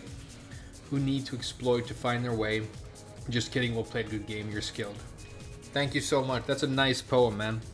That's the first time anybody's written a poem for me, I think.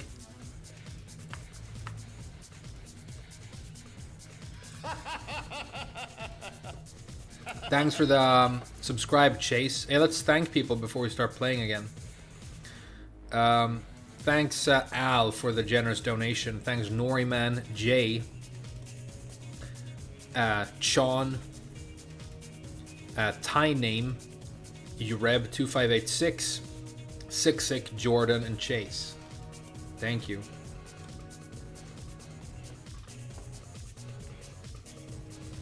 Loops make me a bit humid. There you go. His new loop is kind of hard, though.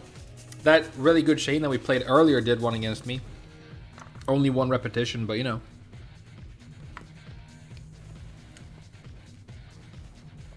Do they call Swedish meatballs just meatballs in Sweden? Yeah. And then we call Spanish meatballs. And so on.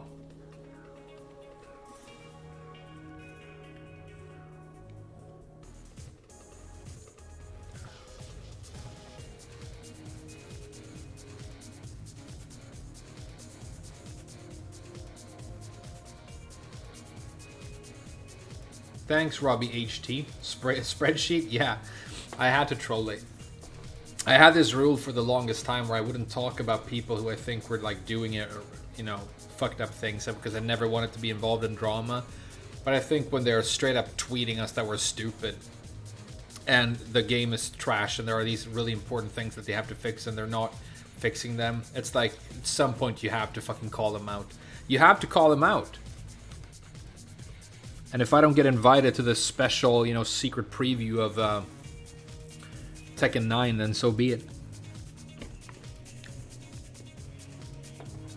You know, I'll probably be busy anyway. We're too old.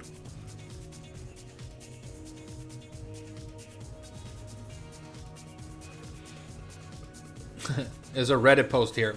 It's time to face it. Plugging is an unintended but supported mechanic in Tekken now. Just like backdash canceling or wave dashing. I mean, he's not wrong. That's hilarious. He's actually not wrong. It's an unintended mechanic that Namco fully support.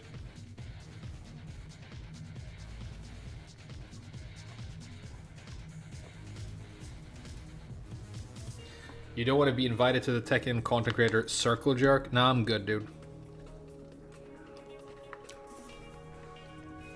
Have you ever played story mode? No. Is it good? Tried out Shaheen. Yeah, Shaheen is super sick. He's super sick in this game. I have nothing but respect for Shaheen players. He's advanced. He uses fundamentals. He's well balanced. He's fucking hard to play. Dude, Shaheen is sick in this game.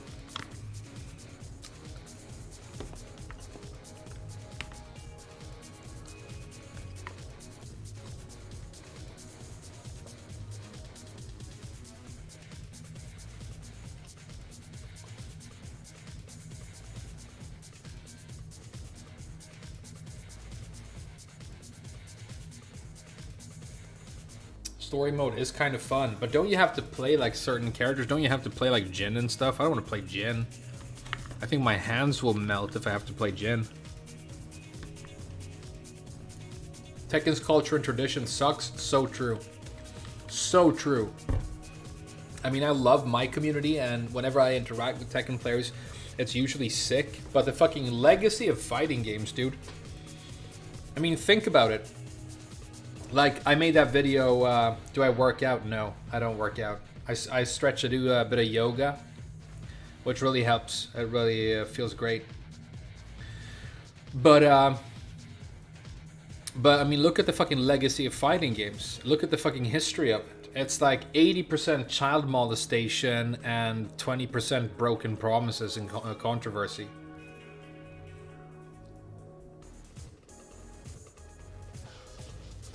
What about Kazuya? He's fundamental and hard to play in this game too. Yeah, but I don't like Kazuya because I think he's a gambler character. I think he's, you know, a 50-50 mix-up specialist, but he doesn't really do anything else. He also uses very few moves. He uses very, very few moves. Fat Whisperer? I'm not that fat. I used to work out back in the day, but now in Sweden, everybody's fucking got a gym membership and they're talking about fucking working out and stuff, and it's kind of cringe. So I'm such a fucking hipster that I won't even work out because it's cringe. It's like playing Reina. Everybody's fucking doing it, you know?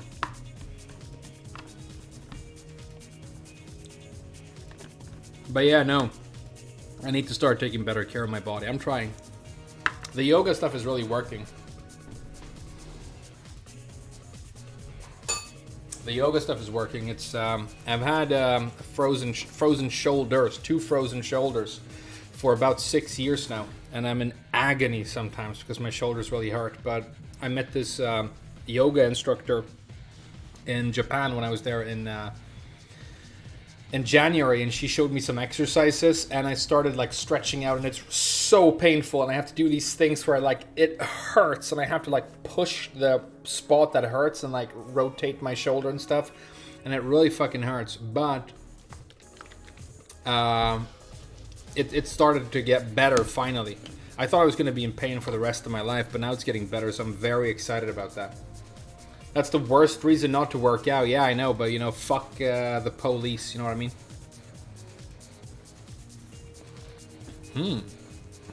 This is a chocolate milkshake, but it's no added sugar, so it's fine, right? My job is very hard on my body. Yeah, exactly, Robbie. My job is hard on my body too. It might not sound like it, but it really is. I stand up all day. My feet are always swollen and hurt when I wake up in the morning. And I carry heavy stuff almost every day. And I wear a suit and tie, which if you haven't like worn a suit and tie to work, it does stuff to your shoulders and your posture. It's not good for you. And they've also studied that people who wear a tie to work, because it constricts the blood vessels in your neck just a little bit, but like 8 hours a day for your entire life, it shaves like 4 years off your lifespan wearing a necktie. So I always wear it very loose. I mean, not so that it looks, you know, not proper. I wear it proper, but I wear it loose proper. Hey, what's up, Strife? How you doing, dude? What's your rank?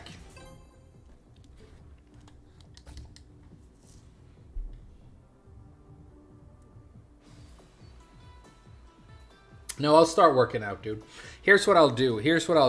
I won't go to the gym, and I won't do like fucking cringe lifting with all the tryhards, but I'll do, because I used to work out when I was a teenager. I used to lift, and I had like a really decent body. So I know the basics, but I'll just do stuff in my house, you know. Don't you get tired of interacting with people? Yes. How does Tekken affect your lifespan? Tekken probably shortens your lifespan significantly, because when you are stressed out, which you are when you play this game a lot, your character is in flight or fight response, and that produces a hormone called cortisol, which causes that flight and fight thing in your body. And when you have like people who have anxiety issues or PTSD, a lot of that, as far as I know, and I'm not an expert, has to do with you being in a psychological state which causes cortisol to be flowing in your system when it's not supposed to, and for extended periods of time. It's supposed to be there at certain times when it's useful, when you actually do have to fight or run away, but not all the time. And they have shown that having cortisol in your body and your system flowing like continually actually really affects your health and shortens your lifespan significantly. So if you play Tekken, you know, like I do sometimes, hours every day, yeah, it's definitely not good for you. And that is why I'm trying these days to really have a much more like holistic approach to Tekken, because it is possible to like play at a reasonably high level and still like be calm and collected, and like when I'm salty but I'm having fun, you know, I'm you know, enjoyable salty. That's just fun, and I can feel the difference in my body. Like I'm not stressed out right now. I'm just hype, you know. Maybe that's the difference. I don't know. But I don't think playing Tekken a lot is good for you. If you care about like your rank and your... I mean, maybe if you just pick Dragunov and every like match is a guaranteed fucking win, and all you have to think about is how many running twos to do in between your, you know, broken throws that don't get broken, then maybe it's not very stressful at all.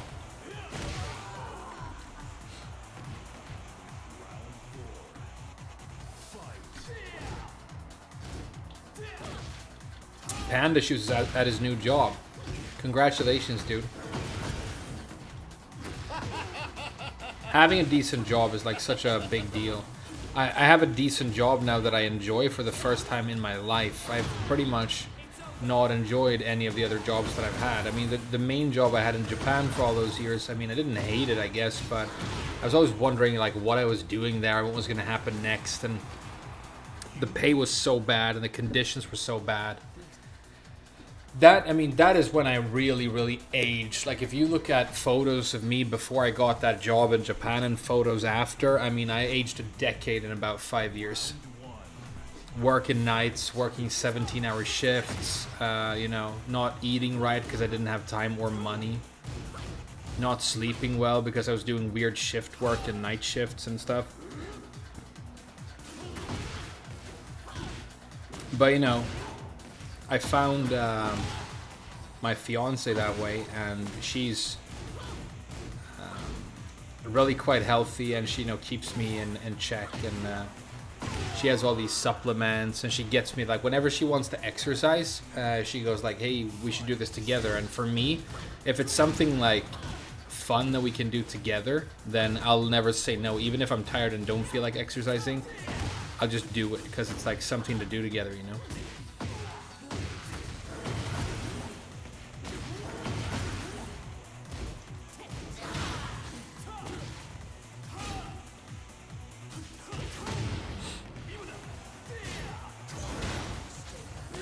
I thought that would punish the lightning screw.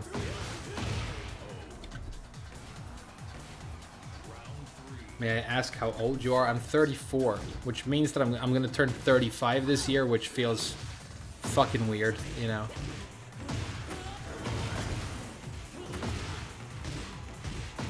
So I moved to Japan when I was 24, and then I was there for like 9 years, and I've been back for like a year and a half now. Something like that.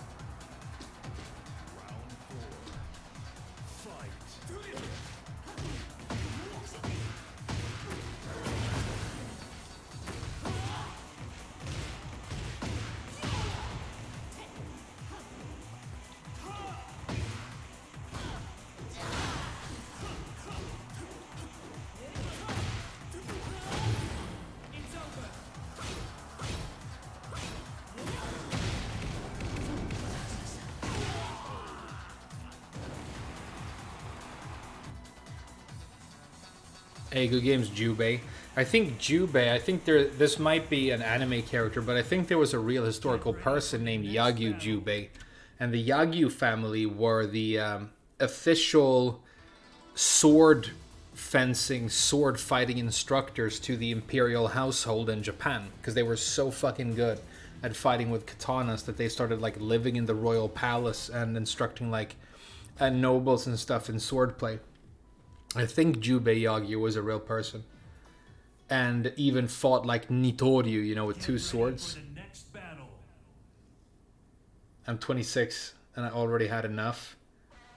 Yeah, I know, dude. I know. But, you know, it's gonna go in waves. There are seasons to it. When I was 21, it was a real low point for me because what happened, right, was I was in this relationship, the first like long, serious one ever that I'd had. And then when I finished university, we broke up, and that got me really depressed for like a long time. But it was also like, okay, I finished my education and I studied like economics and law, which I realized that I really wasn't interested in. It's very disillusioned because I learned so much about the modern world, and I was working for like, you know, banks and stuff. And I'm like, damn, I hate all of this. Like, I hate everything. And so that's when I moved to the UK, because it was like trying to get over my depression, really. Trying to get over this breakup, trying to get over this disillusionment I felt with my future. I didn't know what I wanted to do.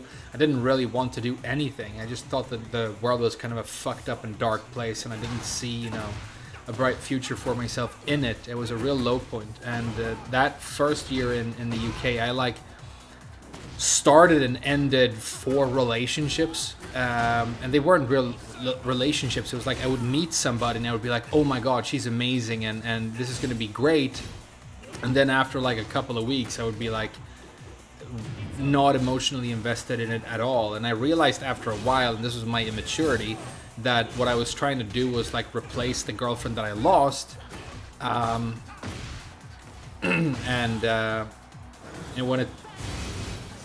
when that didn't work, the relationship that was starting with this new person didn't work either, and so I let a bunch of people down, which I'm not proud of at all. And I was partying hard back then. I had a small, kind of nice basement apartment in Brighton, but all of my disposable income, which was not big, I wasn't making good money there either. I spent going out with like all of my gay friends to like bars and clubs and like trying to meet girls and partying and stuff. And I gained weight. I got tired. It was very, very sort of, I don't know. I had a lot of fun and a lot of cool things happen, but it was like a dark period in my life. And then eventually, when I moved back to Sweden, I reconnected with my friends from uni, like people who were kind of like me. Because you could tell when we went to school, there were like people who like learned about economics and banking and finance, and they got really into it. They're like, I'm going to be a famous entrepreneur. I want to work in this world. But many of us were like, damn, this is all like really fucked up and dark and not even that interesting.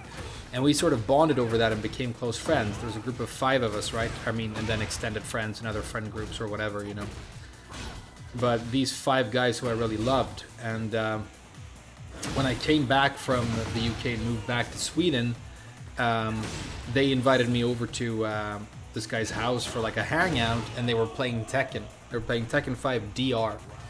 And that's when the first time as an adult that I played Tekken, and we started getting really into it, and we bought the latest game that was out at that point, which was Tag 2, and we started playing Tag 2.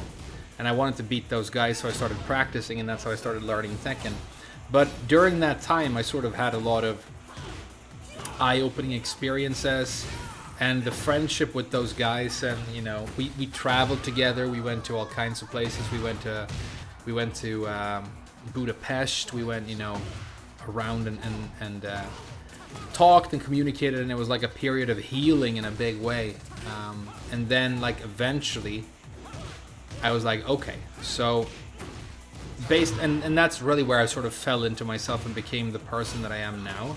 I think I was probably very different before that, but that's where it all kind of changed. And I'm like, okay, it's okay that I like video games. It's okay that I don't like working out. It's okay that I don't want to be a huge success or an entrepreneur or a banker or work in finance. It's okay that I don't want to be all those things, because every time like I'm trying to be those things, I start feeling like shit, and it makes me unhappy. So what am I really about? Like, what sort of a person am I really? And it's the classic thing that a lot of people have when they're young. You have to sort of discover yourself and then sink into what you are. And I'm like, well, when I was a kid, because at this point I haven't played a lot of video games or watched anime or read manga for many, many years. I left that behind in my childhood. And I was like, well, I used to be a huge weeb, and I was really into Japan, and I was like learning about katanas and stuff. Maybe that's like who I am. So I'm like, what I should do is move to Japan and like explore that. And so I did, and that's sort of when my life changed. And then I had a dark period the last couple of years in Japan. And it's been really difficult, meeting this person who I want to be with, but we can't live in the same country, and there are all these challenges. And then I come back to Sweden, and I have to I don't know my own family that well, and I have to reconnect with them. I have to find a place to live, and it's really hard. It's almost impossible. I have to find a job or whatever.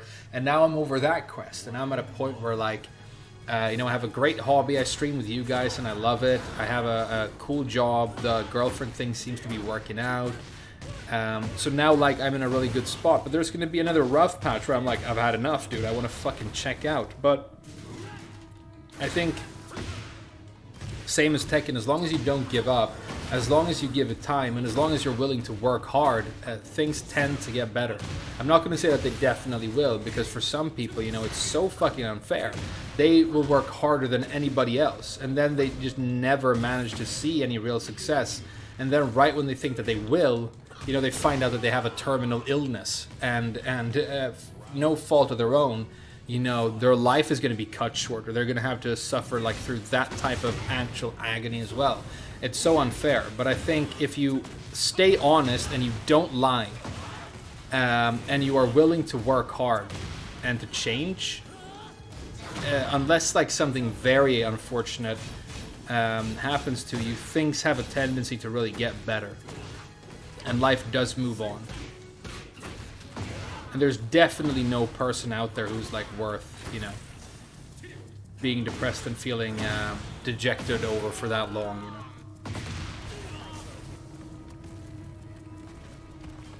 You're so status averse, but you're good at Tekken and learning languages. I mean, I liked languages when I was a kid, and you know, I learned how to speak English pretty much fluently when I was young or whatever. I mean, there are people who are much better at this stuff than I am. You know, it's not like I'm some sort of virtuoso, but I had an affinity for it, and I think that's the reason I like it. If we're gonna be honest, I think we tend to like the things we are naturally good at because being good at something feels nice.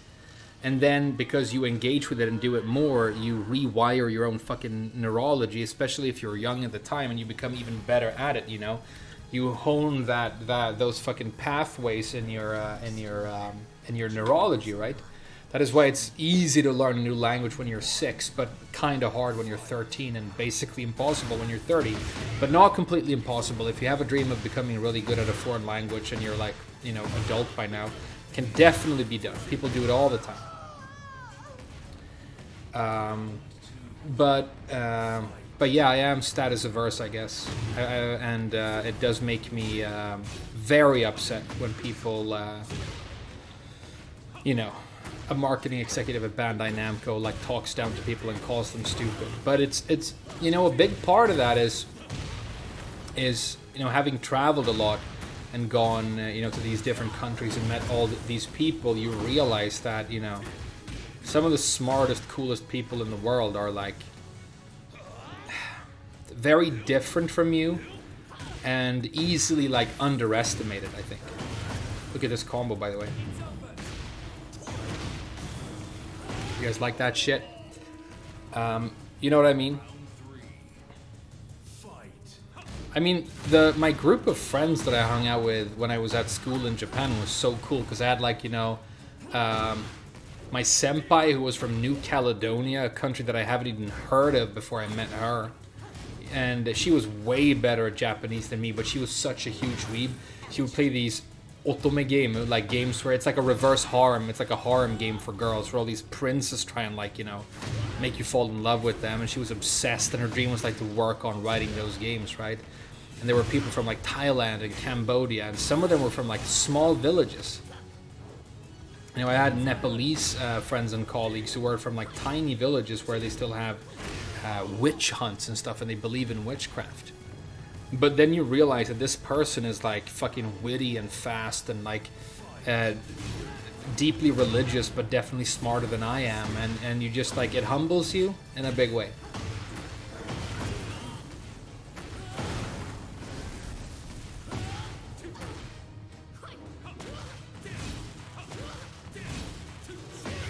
Okay, nice. He's not gonna block, okay. Ah, I shouldn't have swung.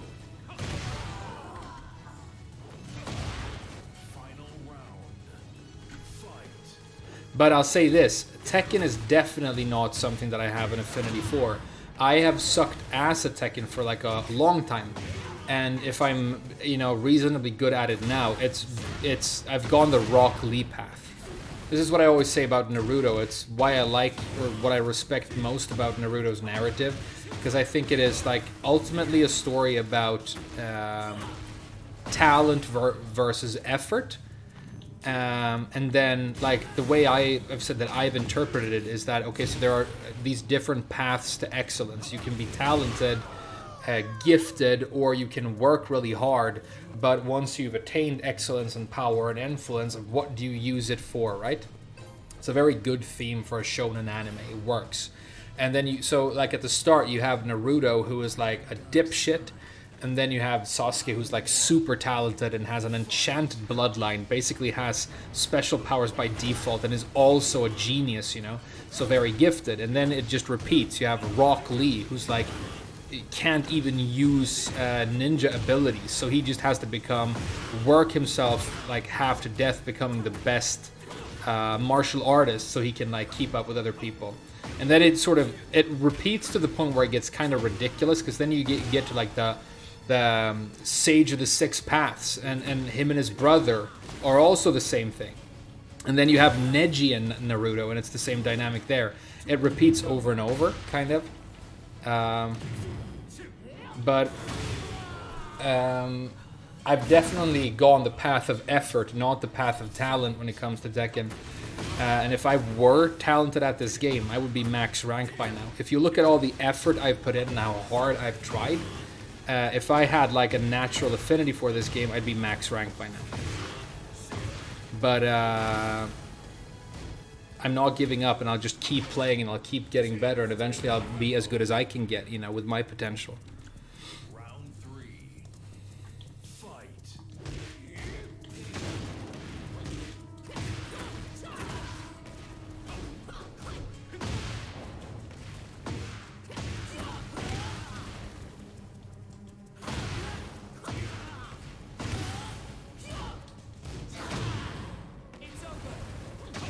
Nice parry.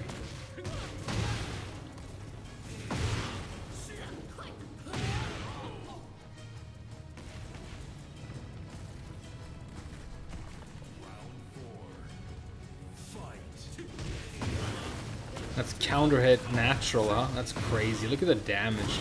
Dude, Jin is such a fucking joke in this game.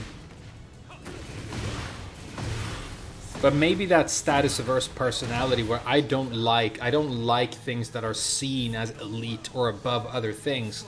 That's definitely part of why I don't like Mishimas. Because you start playing this game and like, oh, this goofy robot chick looks cool, and then it's like, no. The legit characters that are hard and advanced and elite to play are these fucking Mishima characters. And then they're not even that cool, you know?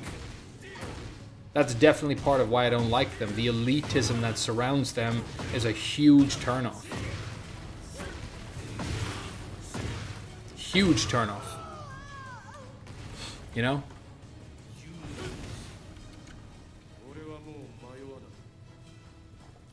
Zafina has booty cheeks in this game. Yeah, I think Zafina is the worst character in the game by far. She's the worst character by far. If you make a tier list of Tekken 8, there needs to be a bottom tier that contains only her, because there is no other character that is as bad as her. So she needs to have her own tier below all other characters. That's what I actually think.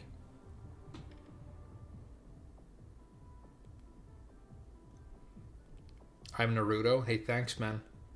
I don't like the fact that Naruto has the fox in him, because it turns out that he also is like the son of, you know, a Hokage who was like super elite, and then he also has all these like magical powers because of something that was done to him as a child. He was kind of the victim of it, but I think it would have been better, because in the later half of like Shippuden, when Naruto, I think it's when they're fighting two of the Akatsuki out in the forest, and Kakashi's like, damn, Naruto's better than me now. He like thinks that. There's some dialogue where he says that to himself. Naruto's actually surpassed me. That's super cool, but it would be cooler if Naruto literally just didn't have any sort of innate special powers and just like became the fucking best ninja ever by just like fucking working on it, you know? Becoming better with the shadow clones, becoming better with the things that he has learned, you know, like sage stuff throughout the manga. And I want the whole Ninetales thing with him to sort of go away. It's something that they do. They give their honestly, it's a problem I have, because they tend to give the protagonists of these shows like enchanted destinies and built-in like amazing powers, and of course like they almost have to do that because there's going to be like fights ramping up in difficulty for years and years and years, and eventually, you know, there has to be some sort of path for them or power for them to unlock for the progression to make sense. I get that. But it's like, you know, Ichigo, he's hollow, human, and Quincy. He has it all, you know. Naruto has the fox thing. And then Luffy was kind of the anomaly because he just had this, like, goofy rubber power. But because he, like, you know, was so determined, he just turned it into this amazing ability and actually was able to compete with, like, some of the strongest characters. I'm like, that's really cool. I love the fact that Luffy doesn't have this, like, enchanted, special built-in godly power, and then they give him Gear 5 and they tell us that he's actually, like, some sort of successor to this Joy Boy legacy, and his fruit is actually a god fruit that gives him divine powers. And I'm like, fuck, they ruined the character permanently for me. I don't like Luffy anymore. I've read One Piece since I was 11 years old, and I don't like Luffy anymore. I think Gear 5 is the worst power-up, the worst fucking transformation I've ever seen in anime, because it took, like, one of the most famous anime characters of all time and ruined the point of him, in my opinion.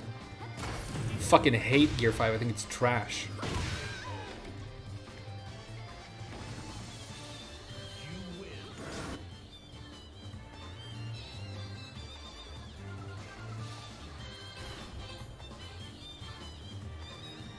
Tell me when spoilers is done. I'm done now, dude.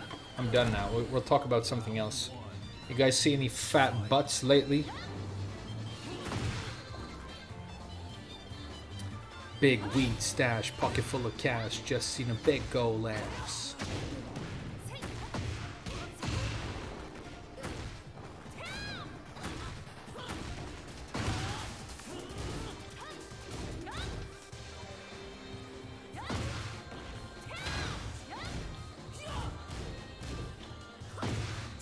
Hop kicks are on point in this match.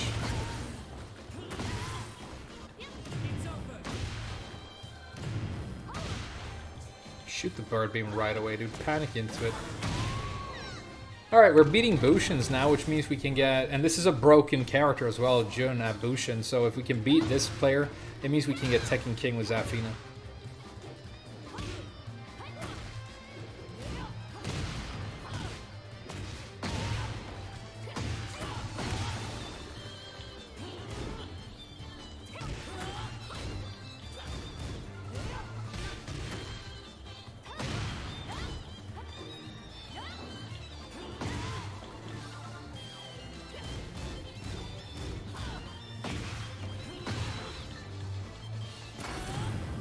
Good trade. I can do that too, you know. Oh, the can-cans. Fuck, okay. He's gonna Rage Shard if he knows what he's doing. He didn't have to.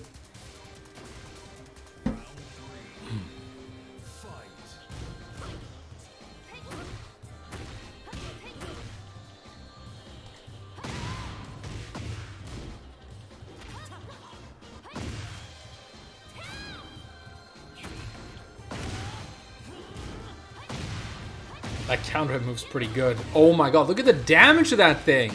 What is that? Jun's so crazy, dude. Jun is fucking insane, dude. Why do Tekken fans hate female characters so much? Because they have the cooties, dude. Because they have the cooties. If you remember your schoolyard days when you and your friends, like, I don't know about you guys, but I went to a weird school that had a forest attached to the school grounds, and you could go and play in the little forest. And we would, like, make tree houses, and you know how people in little boys in tree houses have signs that say, "No girls allowed, damn, girls are so lame, girls are gay," you know? Because kids, you know, use gay that way because they're dumb. And some people, when they, like, grow up and still play video games, they don't get over the fact that somehow you're less manly or you're somehow some sort of homosexual. I don't know why that would be, you know, related at all if you play female characters in these games. And it's really, really strange. Like, I just want to look at a cool character that I, like, enjoy in concept. It's the same thing like when I play RPGs. I create a female character often because I have, like, a fun idea of what I want to make. And I get to look at some tits and ass at the same time, you know, it's a small bonus. But I think it's that, and I think it's also that like a lot of people when they play video games want to, and this is a strange thing that I've never understood, but it is like a culture that's out there. Look at Asmongold, for example. Like whenever he plays an MMO, he creates a character in the game that looks like him because he considers the character his avatar in the game world, kind of, which is really fucking weird to me. Because okay, so you're this like thin, balding, like scrawny white guy, and then you're playing this like super muscly, bearded, fucking buff version of yourself running around swinging, you know, swords the size of refrigerators. I mean, isn't that kind of like it's sort of narcissistic and delusional in a way, if that makes sense? I don't know, maybe I'm wrong, but there are a lot of people who like consider their characters sort of their avatar in the game, and so, you know, they will customize their Kazuya to wear the same sort of like lame hat that they wear. There's also a tendency, I think, honestly, for people to play characters of the same ethnicity as them because of that. And it's not because like, oh, Peru is represented by Azucena. I think it genuinely is. I mean, on a subconscious level, right? Because if you think about it, like, okay, Sefi's Middle Eastern, he's playing Shaheen right now. I've played a bunch of Lars and I'm Swedish, you know? Stuff like that seems to be relatively likely to occur. I don't know.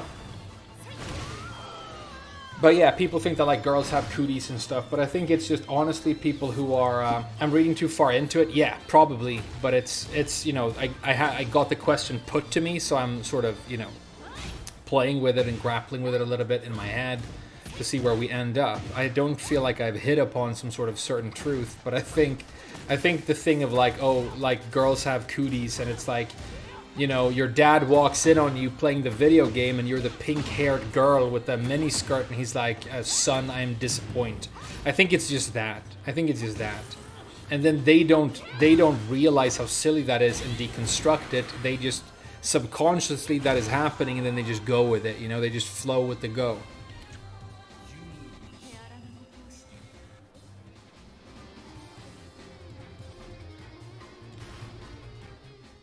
Get ready for the next battle. The underage teens is weird. Yeah, I agree, but that's a Japanese thing. Are you winning, son? Yeah, exactly. It's that moment. Like my dad, when I was playing World of Warcraft in Burning Crusade, in Vanilla and Burning Crusade, my main in World of Warcraft, hey GG's dude, were you the Jun? Hey, well played, dude. You kicked my ass, well done. Get ready for the next battle. I was playing a gnome warlock, and you know, I'm like 14. I thought it was cool that I'm summoning a demon that's like much larger and more powerful than me, but I'm controlling it. So it's like I'm compensating for my stature by having these demonic powers. Like, okay, I want to fight like everybody else, but I'm this tiny gnome, so I'm going to make a dark bargain and use these demonic powers, right? Because I always think about characters thematically when I make them, right?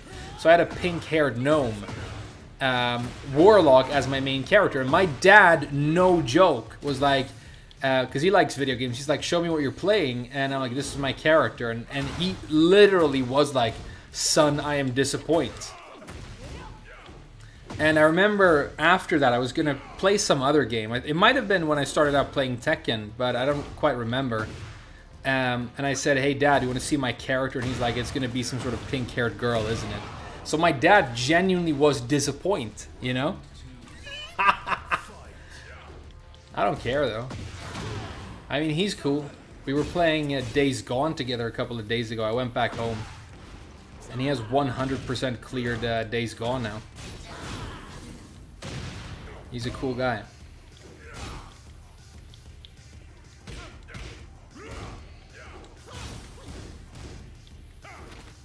Damn, throws. Trooper roll. Oh wow, that's broken. Oh, it's so broken. That's so broken, dude. Stop cheating. Well played. Round 3. Fight.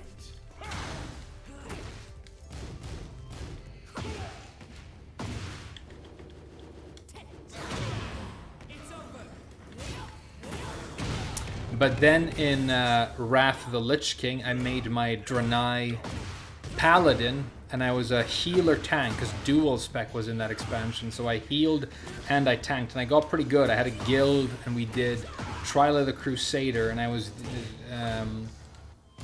the off tank in the main group, and then when we in our alt group sometimes jumped in and I healed and stuff, and I had really good gear. Like my gear on my paladin in Wrath of the Lich King was so fucking good that I could pull like all the mobs in the overworld and they couldn't touch me.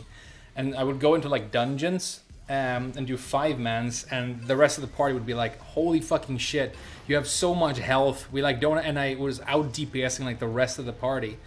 Then in Cataclysm I made my priest, and that's the oldest character that I still have, because unfortunately I've deleted a lot of my old characters. I'm like, I'm not going to play this character anymore, and I would like delete my old characters, which is, you know, sad now, because it would be cool to still have them and those old achievements and stuff. But that's when I made my priest, and I played priest in Cataclysm, and then in Mist of Pandaria, that's when the monk came out, and I fell in love with that class, and I've mained monk ever since Pandaria. But I still have the priest, and I still have the monk.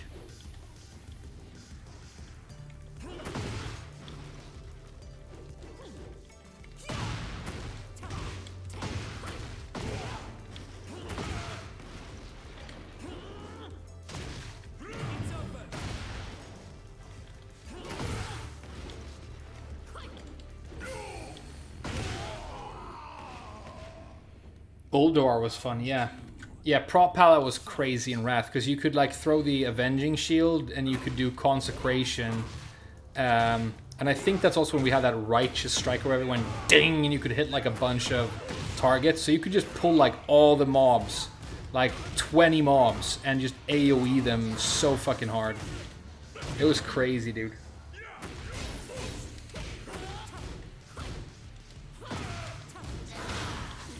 But yeah, the monk is so sick, and I actually really liked tank and heal in World of Warcraft.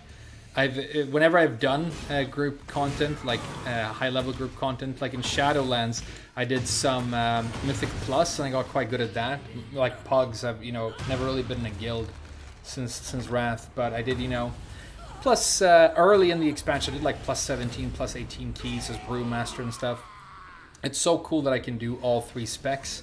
And I like the take on the 3 specs that the monk has. I like the Windwalker monk. I like the Mistweaver. The fact that you can melee heal is just really cool. And then my other main character, I have like 3 characters that I really love and play a lot. It's the priest, which is a dwarf. It's my monk, and then it's my shaman, which I made in Warlords of Draenor, I think. So it's my newest character. But I have a Draenei shaman that I really like because I love enhancement. Like, just hitting people with Storm Strike feels so good. Like, and Elemental, when you get Lava Burst procs. I mean, Elemental has had those Lava Burst procs for a long time. And it's always fun because you're casting one and then you get the proc and you just boom, throw 2 at the same time. And it just explodes stuff, dude. And because you have Flame Shock on the target, you get the guaranteed crit. And it's just, it's fucking poggers. Like, Shaman is really cool. And Shaman healing is also really cool, I think. I love the idea of, like, healing rain is a cool skill. For example, like making a puddle that they have to stand in of healing. I think Evoker has something similar now.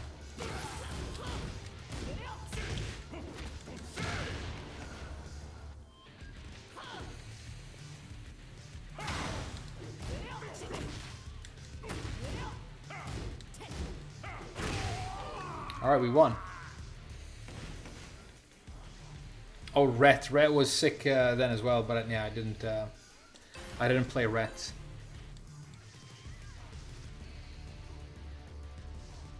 You sound like such a nerd. Oh yeah, I mean, I started playing World of Warcraft when I was 14, and I still play it now. These days I don't do group content though. I just hunt for transmogs and like do fun stuff. Like, make my characters cooler. I'm like, oh, this character is like this theme, so I should wear armor like this,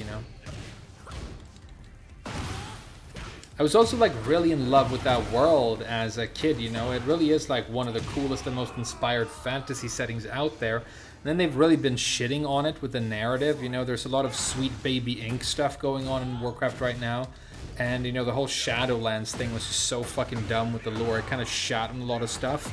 But, you know, there's always the possibility that they'll bring it back. And I don't know, I've said this before, like, oh, this is going to be the expansion where things get better again. But I genuinely believe that War Within could be good. And, you know, Chris Metzen being back, it's just a symbol. It doesn't necessarily mean anything. But if he has a lot of influence, who knows? Things could be getting a lot better. It's definitely possible. At the very least, the fact that they're adding these hero talents means that I can now make my monk. I think the 3 hero specs for monk are Shadow Pan, so you can be a ninja panda or a ninja monk. My monk's not a panda. You can be Conduit of the Celestials, which is obviously going to be based around summoning your effigies like Chi-Ji and Zuen and what's his name? Niao Zhao and Chi-Ji and Yulon. Those are the names of the Celestials that you can summon in the game. And then the final one I don't remember. I think it's Master of Harmony. I think Master of Harmony is the final one. I don't know what that's going to be. But I think maybe that's going to be focused on... It would be really cool if they did like a meditation-based like monk spec where you use like, you know... Zen teleport and stuff, you know, and and it's more of like a, that's probably the one I'll go for if that's the case. Good block, good punish.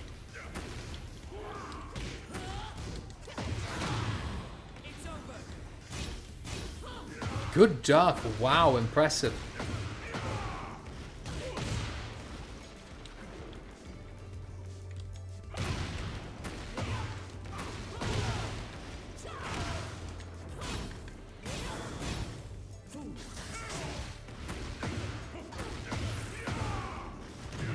Paul's classic one-string combo.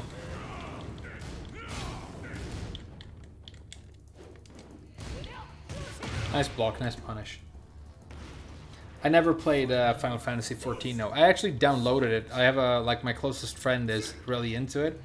And he was getting his girlfriend into it, and his girlfriend is my girlfriend's sister. So like everybody was kind of getting into it, and they're like, do you want to play? You like video games. So I like made a character, but I think I played it for a total of like 10 minutes. Like people really seem to appreciate Final Fantasy and stuff for the story. Everybody talks about the story being good, which, you know, I don't doubt, but I do not play video games for the story. I actually lost a long-time viewer when I did my Elden Ring playthrough, because he really loved Elden Ring and its lore, and whenever there was like a big cutscene or whatever, I would just fucking skip because I don't give a fuck. I just want to get to this sick boss fight, you know? And he was like, come on, man. And then there's this character called Ronnie, who's like a ice witch, and I did a quest where apparently I got married to her or something.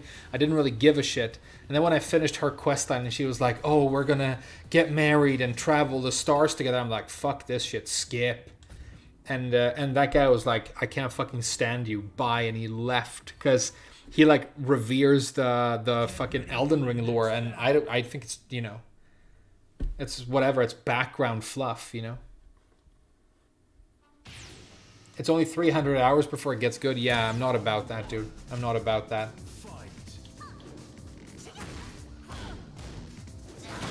I could play a video game that's good right away. Like Dusk. Dusk was awesome the first 3 seconds. It was already awesome, dude. I should finish Dusk. Maybe I'll finish on stream.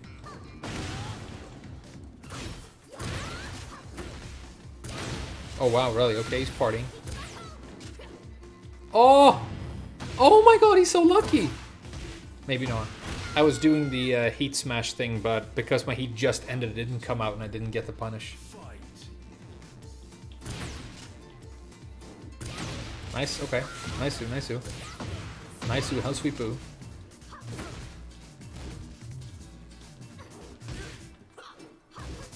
What is he trying to do when he accidentally gets the sidestep, do you think? Or the jump, I mean. Is he trying to sidestep?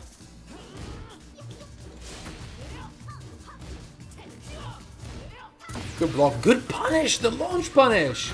Hey, well done, dude. You're solid. GG's.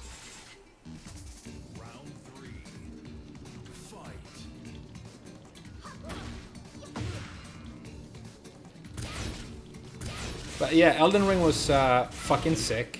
I don't deny that. But for me, it's like the world felt very elaborate and lived in, and all the characters lived in this context of this larger story. But I think that even the creators of Elden Ring, and I think this is kind of obvious, they don't have a full story written down. The story of the Dark Souls games and the story of the Elden Ring games, it's not that it's obscured, but it's out there. We should speculate about it and find out the truth. There is no truth. They never wrote a complete story. They just found these like loose, interconnected things that they hinted at so that the world feels like it has a larger story. But it's not like somebody at, From Software knows the actual story, and then they only hint at it and we have to like figure it out, which is why these speculation videos, I mean, if you enjoy them before you go to bed or whatever, I get it, but they're kind of pointless because there is nothing there. The actual story, the real story, the truth is not there. It hasn't been written out, and it's not been authored, and I don't think From Software care about what the actual story is. So it's like, yeah, there was a Queen Marika and there was an Elden Ring, but what is the Elden Ring? When did it come into this universe? What did it do? Those things, I don't think even the creators of the game know, and I think that's fucking awesome. I think that's great, because a problem that a lot of fictional universes have, and it really sucks when this happens, is they start trying to like explain everything up to like a cosmic level, and you end up with really ridiculous stories that don't make any sense. And the stories are like always more engaging when they were more small scale and didn't involve that much, epicness. So for example, World of Warcraft, when there's like a mysterious unexplored continent across the sea called Kalimdor, and they go there for the first time and they see a new kind of nocturnal elf with purple skin, and they're super ancient and they have all this lore, and like a female Amazon warrior society, then it's super sick. But when it's like 60 million years ago, the Titans created the first planets, and it's like they're fucking just explaining fucking everything, and your little character, who's just a little dwarf priest who wants to go on adventures, is now zooming through the fucking sky, fucking killing gods with a beam sword made of stars, and it's just fucking bullshit, and it becomes less interesting. It becomes less interesting, dude. So I love the fact that the story takes the back seat to the gameplay in Elden Ring and in the Dark Souls games. But the fact that they have thought a lot about it and put all these cool details in there makes the world feel lived in, makes it, feel like everything is happening and matters, But I don't need to know why. Don't need to know why. I just need to get that really nice feeling that I'm in a world and that my actions matter.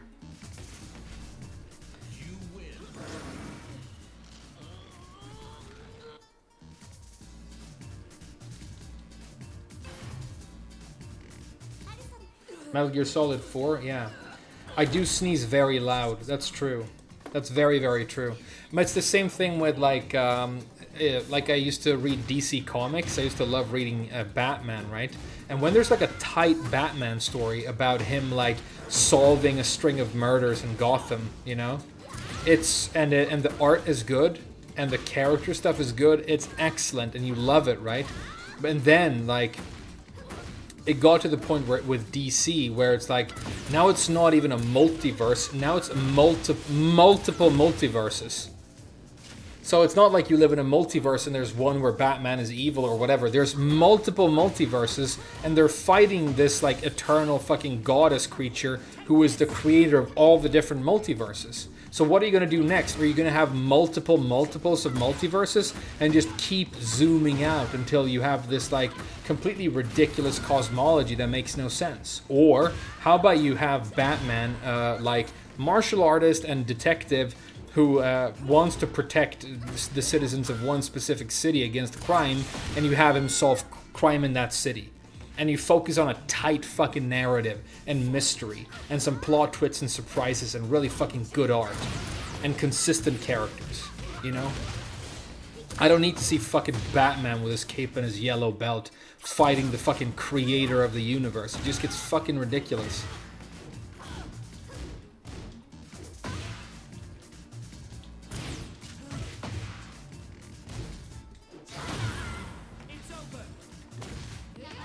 Oh, I'm dead. GG's.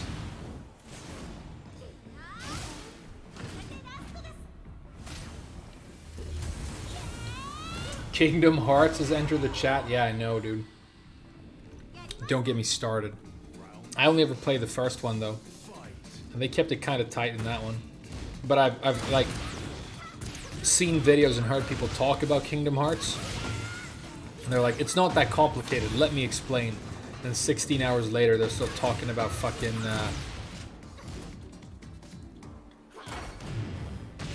the stuff, you know? Multiverse killed Marvel for me. Yeah, I think you should stay away from multiverse and you should stay away from time travel.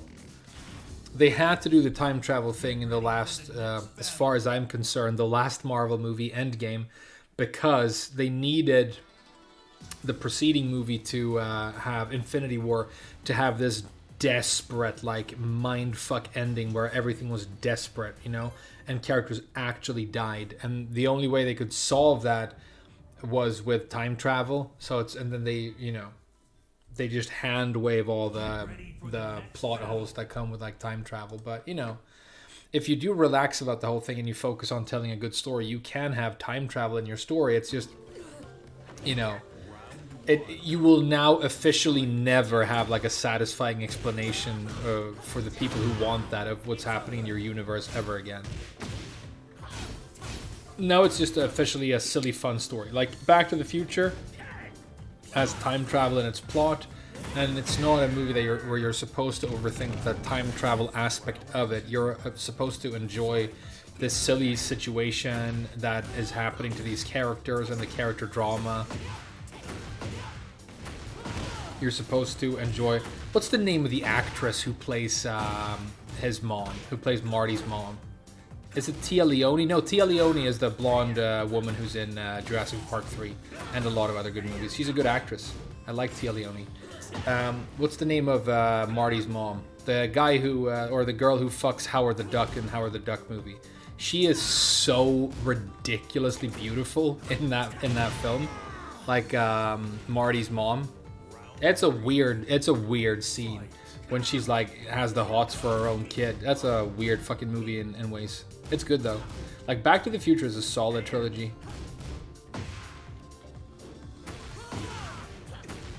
But I guess you guys are like young weebs and you don't know about old movies.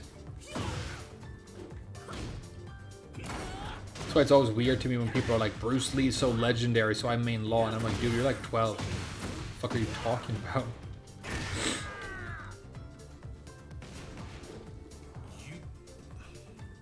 Did you play Mass Effect? No.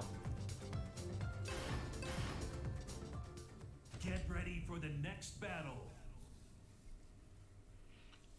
The multiverse ideas came from then watching podcasts and listening to scientists. Maybe, you know, that was a big thing. Everybody was into multiverse stuff and, you know, for a while there. Should I play Brian or Devil Jin to learn fundamentals? Dude, that's a funny question. Both of those characters are overpowered and play themselves. You should play neither. But if you want to learn fundamentals, go with Brian. Because Brian does do lows, does do homing moves, does do mids, does mix, you know.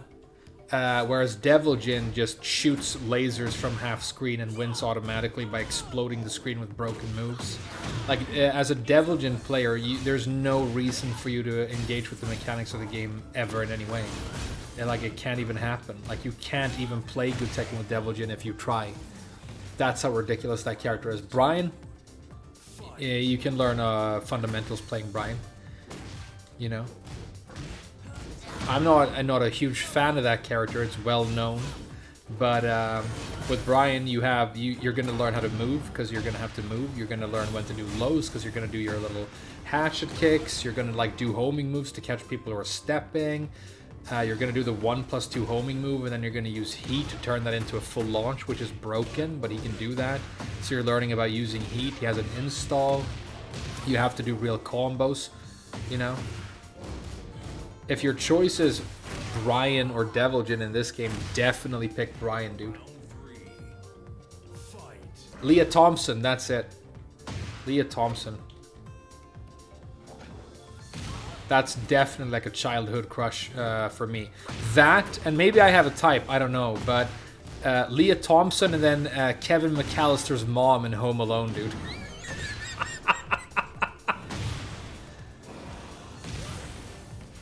She's fucking hot too. I think the reason I really liked her is that she's like such a hot mess. Like she's such a neurotic, weird, bad mother, right? She doesn't have it together at all.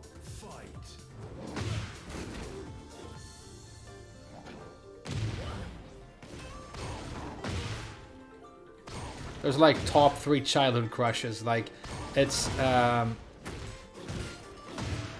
Kevin's mom, Marty McFly's mom, and Dexter's mom. Top 3 childhood mommies, dude.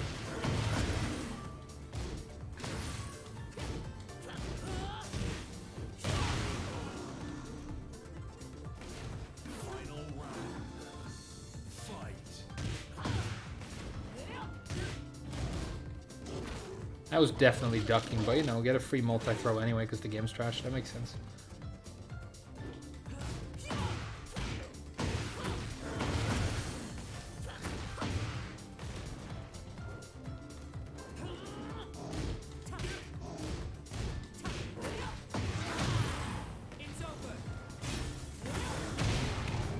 I think it's gonna kill, right?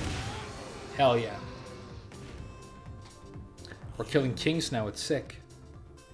We just passed buff Zafina, please.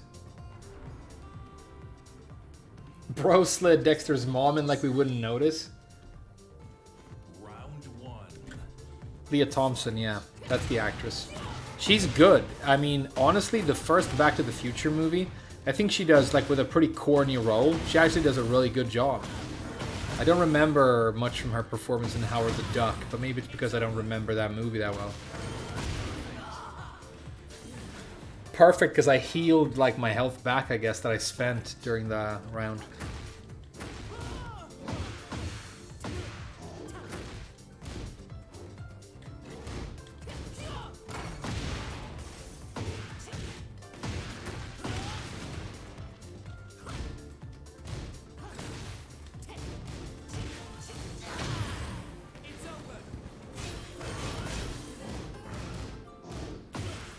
Why did that work? I was blocking. Why did that work?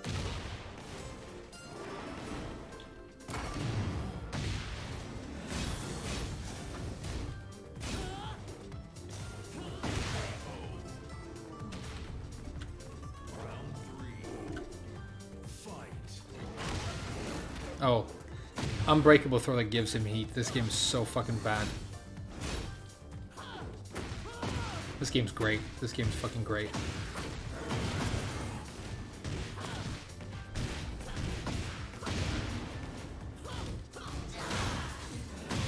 Look at this damage, by the way. 64. Holy shit, King is Borkers. King is fucking Borkenstein in this game, dude. Oh my god, the range! I thought he was joking. Holy shit, dude. Oh, good for you. Yeah. I'll look at the chat while you do this combo.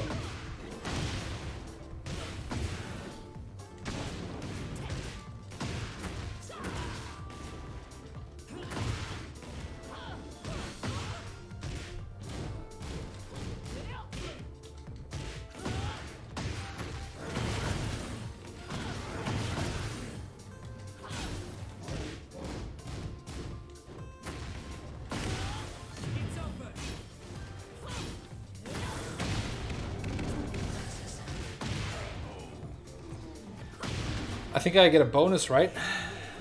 No, okay, so I need one more win against somebody close in rank to me for the bonus. We're doing good today. The stream is doing good and the Tekken is doing good. What do you guys think? We're talking about hot moms.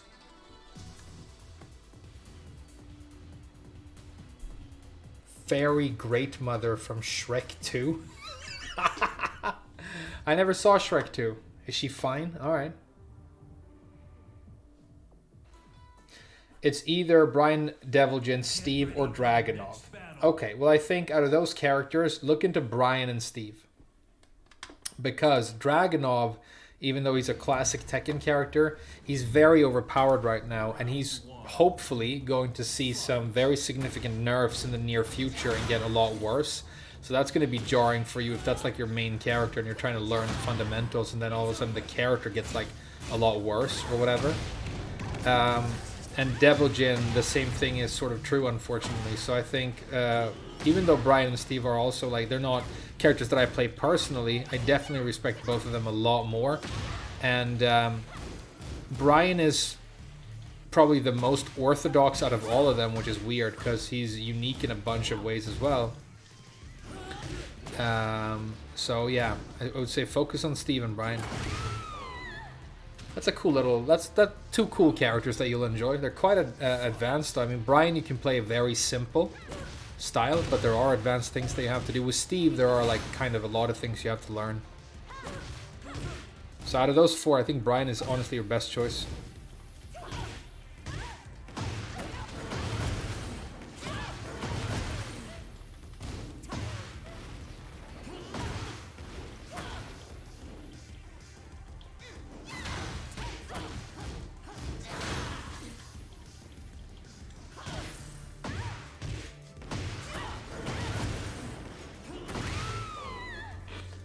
Kind of kicking ass in Tekken today. Emperor with Elisa. We're getting new rank. We're probably going to get Bushin with Zafina today, if things go as planned. Nice step.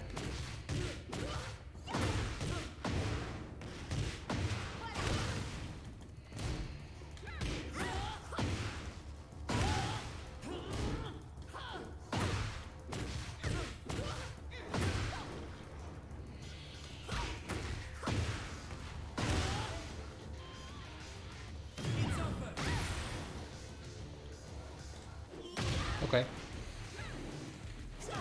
Oh, really? In the air? Okay. Bonus, please. Come on. Give me the bonus. There it is. Double points. I feel like since I've learned that, I'm like ranking up more. But maybe it's because I feel I have control over the progression more. Hey, what's up, Banter Hyena? Which cartoons did you grow up watching aside from old-ass animes about bears? Oh, you mean Silverfang? The cartoons that were on, like, TV when I was a kid, there was ones that I remember kind of liking. There was Hey Arnold. There was, which I think is Nickelodeon. There was Courage the Cowardly Dog. There was Dexter's Lab. There was Cow and Chicken. Cow and Chicken, like those really like bizarre and dark ones, like Courage, like Cow and Chicken, like Ren and Stimpy, you know. But I liked like older Hanna-Barbera stuff as well. Like I liked Scooby-Doo. I never like the Flintstones, but you know, Flintstones is like a sitcom for adults. It's not a, you know, cartoon in that sense.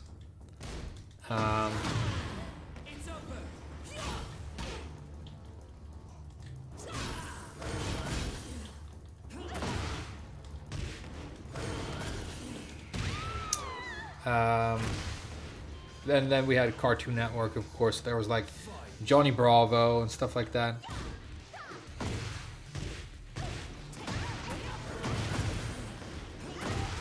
I think by the time like Kim Possible and sort of SpongeBob and that generation of cartoons started coming out, I was old enough that I was like not really watching it anymore.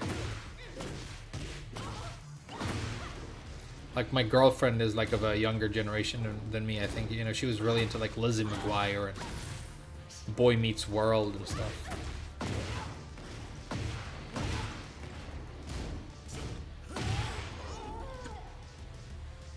Cow and Chicken went hard, yeah.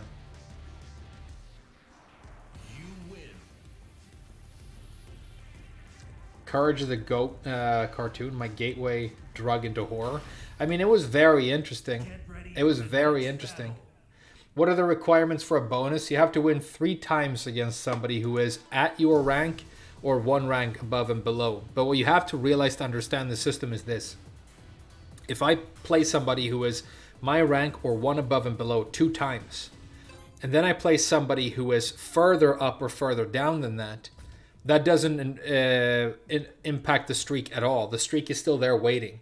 So if I play somebody who's 2 ranks above me a bunch of times, and then I play somebody who's the same rank as me and I win for a 3rd time, the streak activates and I get double points. And the same is true for deducting points. If you lose against somebody same rank as you, or 1 or above or below 3 times in a row, you lose double points. That's how the streak system works. I just saw somebody explaining it on Reddit, and I'm like, oh, is that how it works? And then I like understood it, and now it makes sense. Very useful knowledge.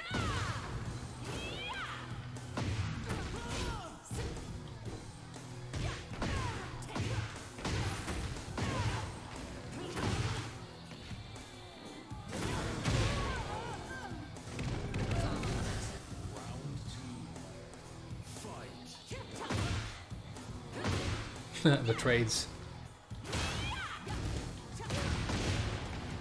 That should not be a counter launcher even when she does the follow-up. That's workers.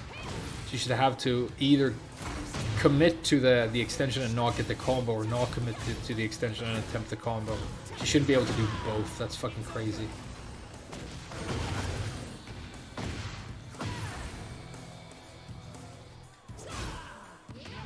Okay.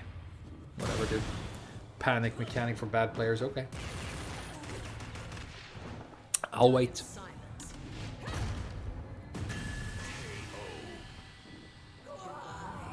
What do you consider a high rank in this game? Right now I consider a high rank Tekken King.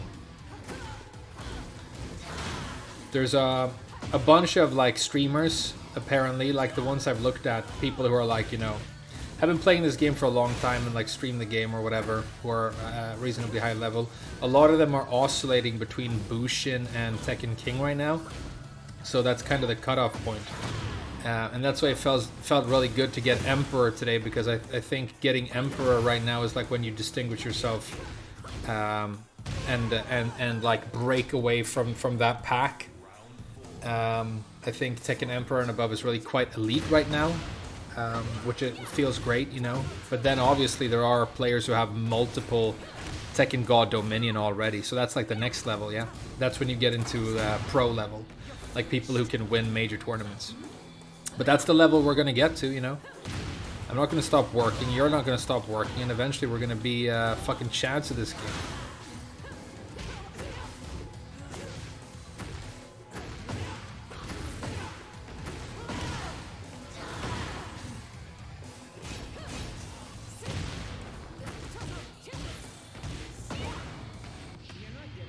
Really? What a bitch.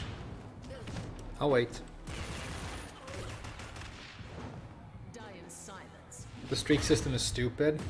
I'm gonna be honest with you guys, I see what you were saying. I kind of like it.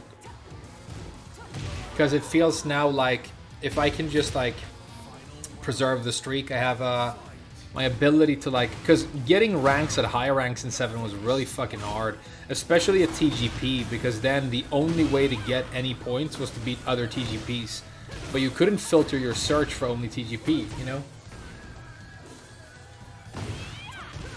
So it was like really hard. I like that you can like strategize now and like get the ranks more consistently. I don't hate it.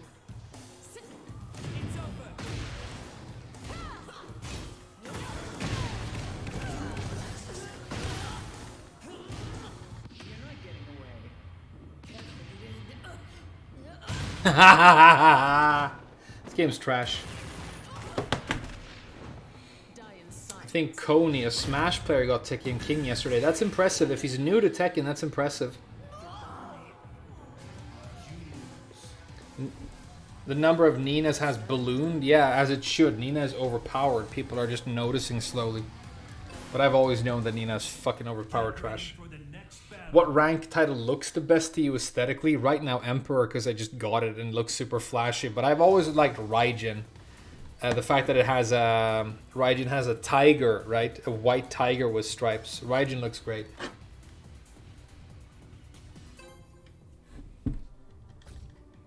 You better say Ren and Stimpy. I did, yeah.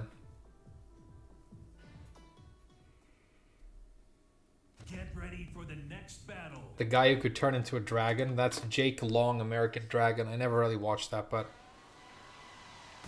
that was another Nickelodeon show, I think. Good punish. Could have launched, but you know. Okay, this guy's like patient. He's like one of those defensive Pauls. When I say one of those, I've never seen one before in my life. I ducked.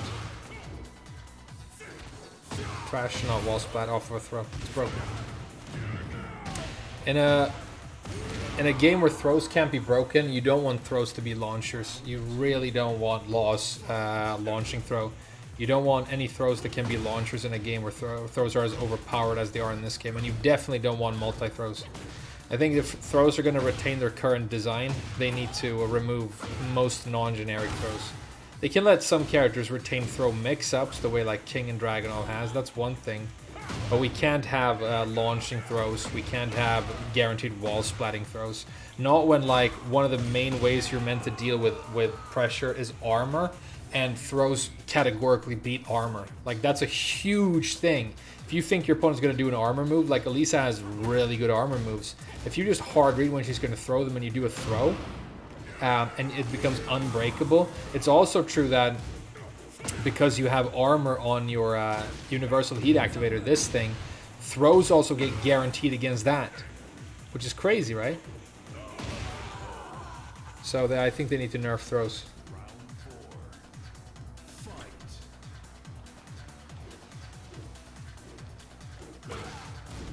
Good block.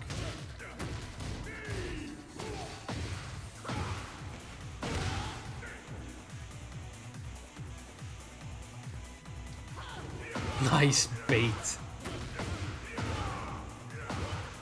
Oh, look at the brokenness of Paul. Holy shit, dude. Look at the sheer brokenness of Paul.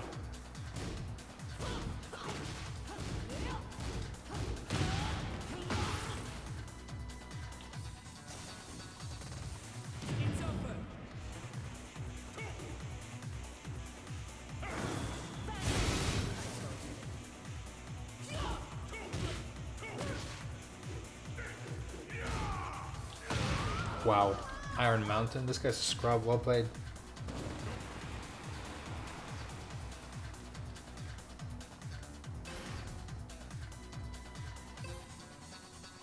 Yeah, Shoyu has a combo throw. That's true. Law has a combo throw. Paul has a wall splatting throw. Some of the Mishimas have wall splatting throws. I don't think you want that in a game where throws are this powerful. And let's not get started on King. Let's not even fucking talk about King, dude. Holy shit. Like, King is... This is why King is so crazy in this game. These are my honest thoughts having played against King for like over a month now. The thing with King in this game is, because throws are so much better, King is inherently amazing, but he's also been power crept and has some of like the best fucking normals. Even though normal doesn't really mean anything in Tekken, you know, it's not a term that we use, but you know what I mean. His standard pokes and moves are like far above average. He's got a hop kick, he's got whiff punishment, he's got insane damage, he's got a mix-up stance now that's one of the most overpowered mix-up stances ever in Tekken. He's got giant range. I mean, he's just this monster in every department, plus he is the only real grappler in a game where grappling is broken, and like, he can beat armor with grappling. He can beat heat with grappling. He can get unbreakable grabs. He can counter hit grab. And, you know, the break window disappears. So what you had to do in a game where you want to buff... I mean, it's kind of obvious. I don't know why Namco don't understand this. What you had to do with King is, okay, we're going to buff grabs extensively in the new game, and we have this character who's better at grabbing than all the other characters. Okay, in that case we need to make him quite a lot weaker than he currently is, because he's going to get this power boost from the universal improvements to throws. But what they did was they buffed the fucking shit out of King, and then they made all the throws broken, and then they made the frogs gay, and now you know, he's top 3 in the game. What are your thoughts on season passes? I don't like season passes in any way, shape, or form, but the fact that they want you to buy a season pass and you get 4 DLC characters that you don't know who they are, I'm very sorry, but you're either you've been duped or like I don't know what you're thinking if you're buying that, because okay, it might be 4 characters that you're very, very uninterested in using or playing. It might be, and again, Namco might do this thing where they break the DLC characters to make more money. I mean, they're obviously going to do that. You know, they're still the same scummy company that they were when they released Leroy, Lydia, Fakum Lam, Kuni, Gonryu. So obviously I don't want to buy it before I know. If you show me that one of those characters is Miguel, great, I'll buy just Miguel. But now we know, and cover your ears because I'm about to spoil the DLC characters for year 1 of Tekken 8, because it has been leaked. It's Marduk, who I hate, who was the hardest carry character and the biggest scumbag character in all of Tekken 7. He was the most hated and the most scumbaggy character in that entire game, and he's back.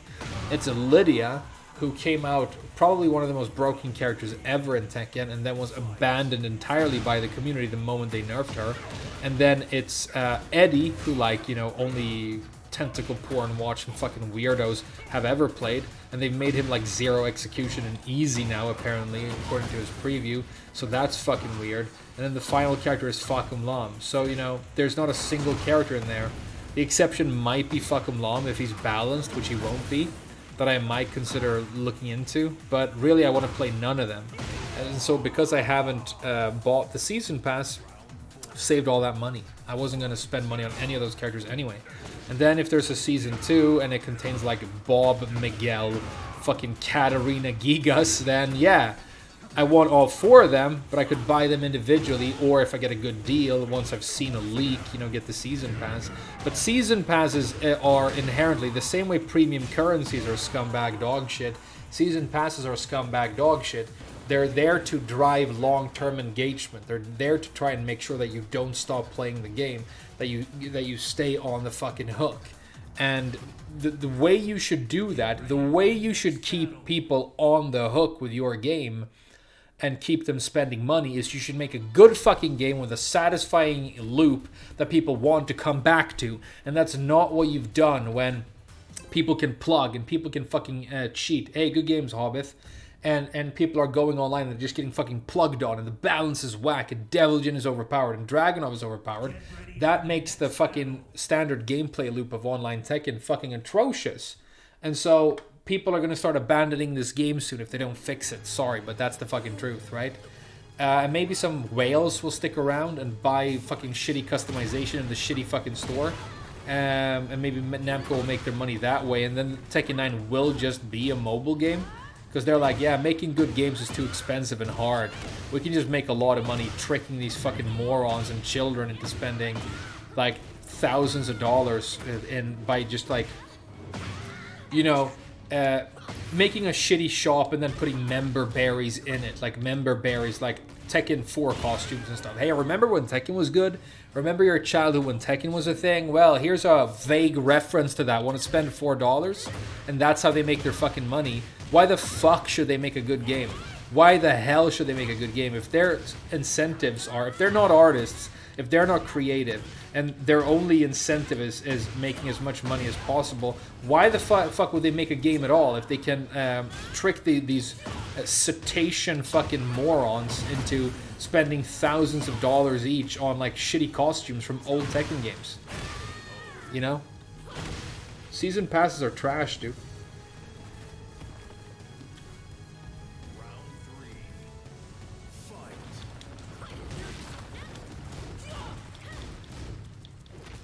And then blows the Thor, broken.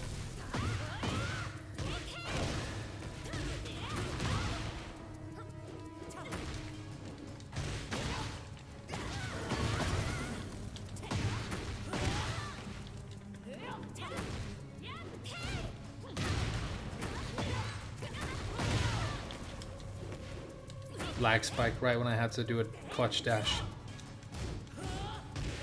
Good punish.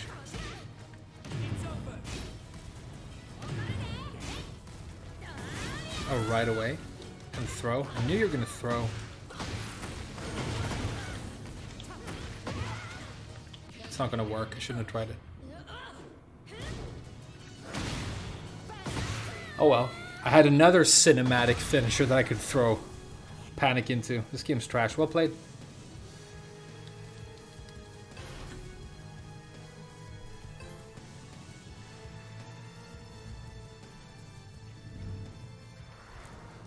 Hey, what's up, 12 Crows? You're learning Elisa? That's cool, dude. GG's. What are your thoughts on Tekken Revolution? I mean, it was cool for a little bit. But that's... cheating became huge in that game. Because you could level up your characters, right? I mean, if they ever do anything like that again, where you have to level up your character and give them, like, more power and stuff, no. That's gonna ruin the... That's, you know, paid power right away. Because you're going to be able to skip the grind with a microtransaction. At that point, I will abandon the franchise. So, you know, that was weird. But some things were cool about Tekken Revolution. The idea that you could get critical hits on certain moves you had. Like Elisa, if she did Sad Hound, you know, her tire shoes low, it could randomly spark and do extra damage. Stuff like that was, you know, cool in concept. And I think if you do a thing in, like, a future Tekken game where, okay, everybody gets like 5 tokens and they can spend those tokens on like agility or power or something, and it makes your character a little bit better in some areas, but it's like everybody gets the same ability to enhance their character slightly, and it doesn't change. You can't get more tokens, you can't spend money or grind or level up. Then that kind of makes sense. And then you have people playing like Glass Cannon. They play Law and they put 5 points into power, so their combos do like, I mean, nothing dramatic, maybe, you know, 10 more damage on average, but their sidestep is worse, or something like that, you know, that would be cool. Very difficult, almost impossible to balance, so I don't recommend they ever try doing that. But that whole thing with, like, character stats that they had in Revolution, I think that's the closest you'll get to a balanced version of that.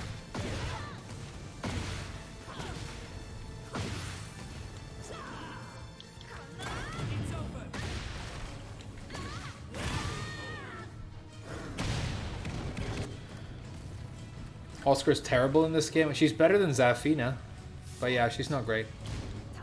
She still has the annoying stuff that you hate, though. She still has back 3. She still has the reversal. She still has, you know, the string cheese. Good launch. Good launch.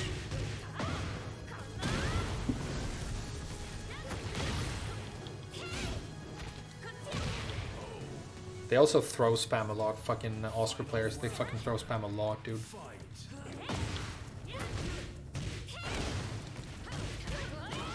He's got demotion buff, that's why this is happening right now. He's got demotion buff like you wouldn't believe.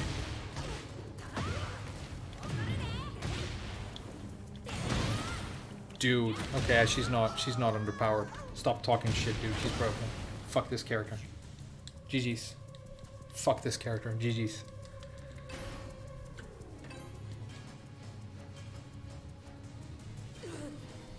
Oscar is slept on? Maybe. I mean, I don't think she's terrible. She's not high tier, but she's not terrible, which is kind of what you want in your character if you're an honest player. She's probably around that level with the other characters that I consider quite reasonable. Like, I consider Elisa quite reasonable. I consider Shaheen quite reasonable. Lee, maybe Yoshi. Those are like the sort of balanced characters.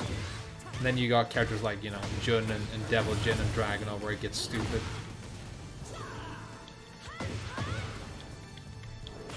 Just a little bit too early on the hop kick.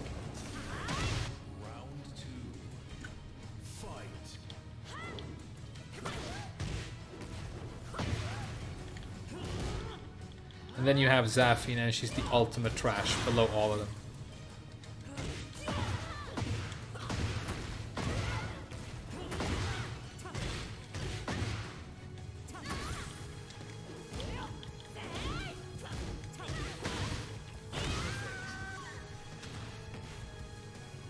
I like the new While Standing 3. It's kind of a sick tool for Zafina. It's easily the biggest improvement she had since the old game. It's plus minus 0. If it gave you like plus 1, it would be really devious and you would like scrub kill with it all the time, but you know, it's still cool.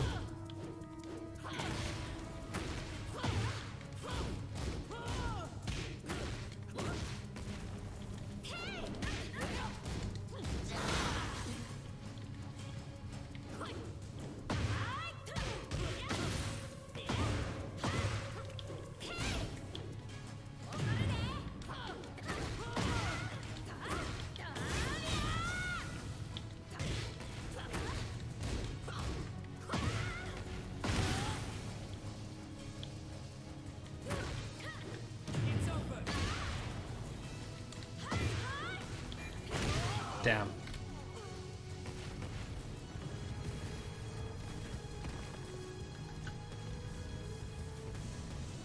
Yeah, I think Oscar's okay.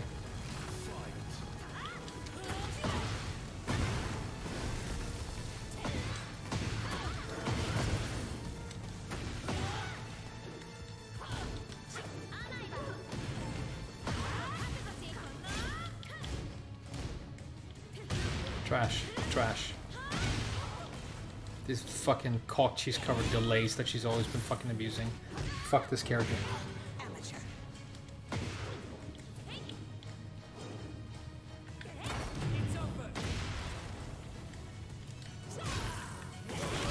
The fucking cans. I want to break her legs, tear them the fuck off, and shove both of them up her fucking Osaka anus, dude. Fuck all Oscar players. I hope they get fucking promoted and have a great day. GG's. Get ready for the next battle. This guy's decent. Yeah, he's okay. Good games. Yeah, he's good. What do you think about the Bears in Tekken? Still bottom tier? Not necessarily. Not necessarily.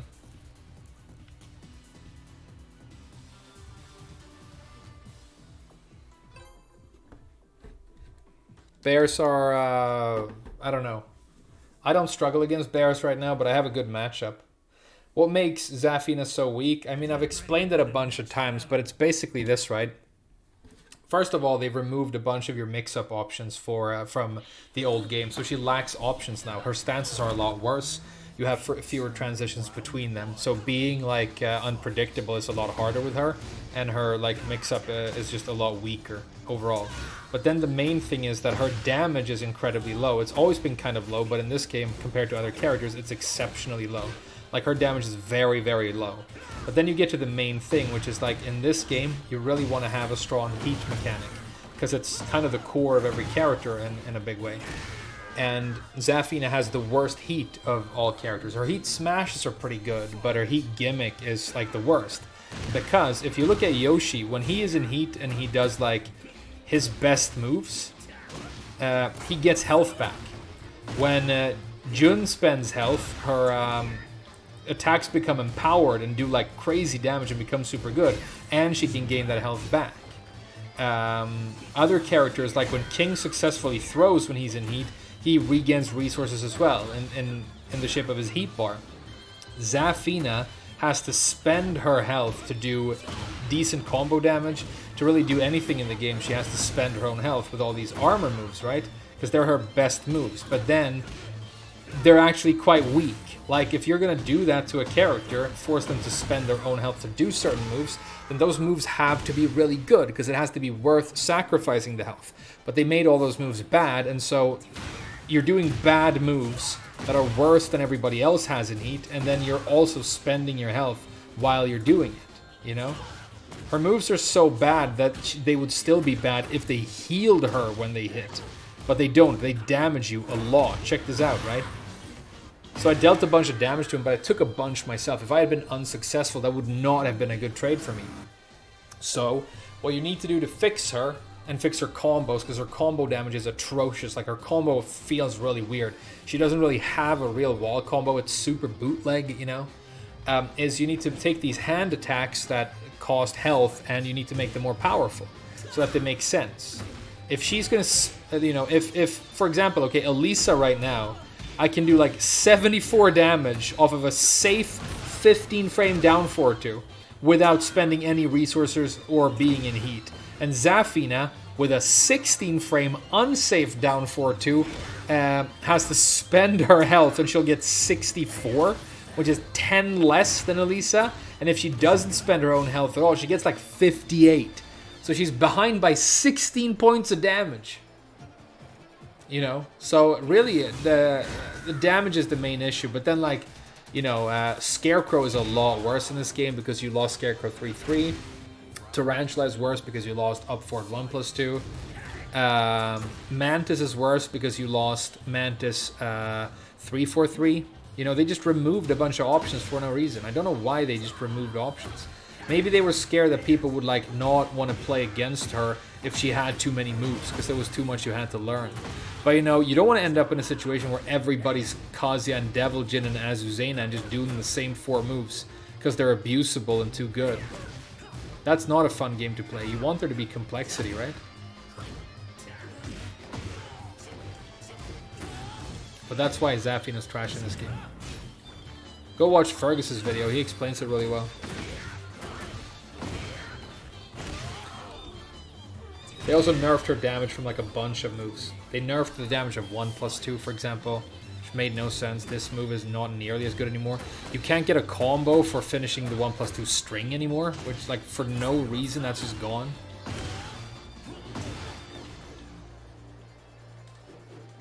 Nice, okay.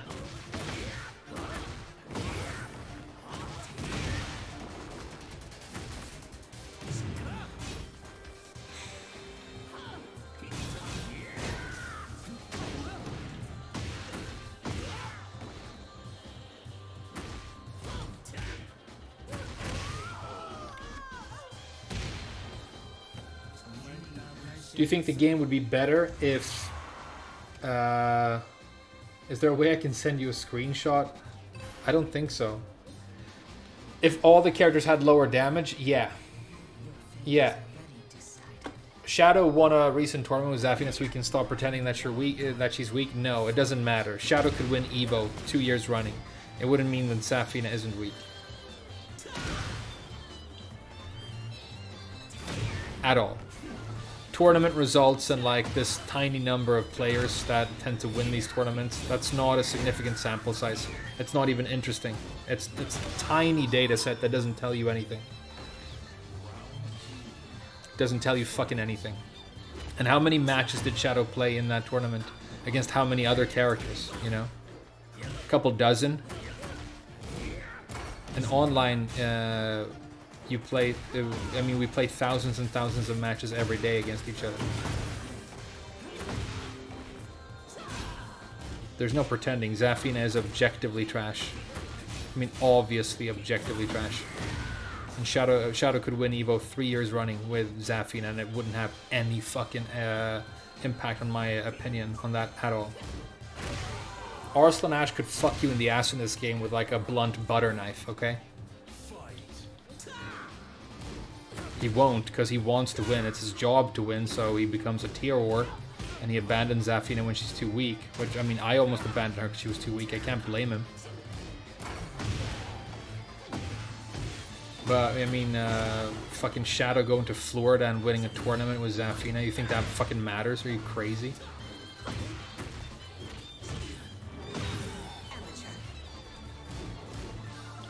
The strongest characters in Tekken 7 like never won tournaments. You know? I don't think we had a Marduk champion. You think Marduk was balanced in T7? You were happy to run into him online because of how balanced he was? He wasn't a scumbag character who was way fucking overpowered. You know what I mean?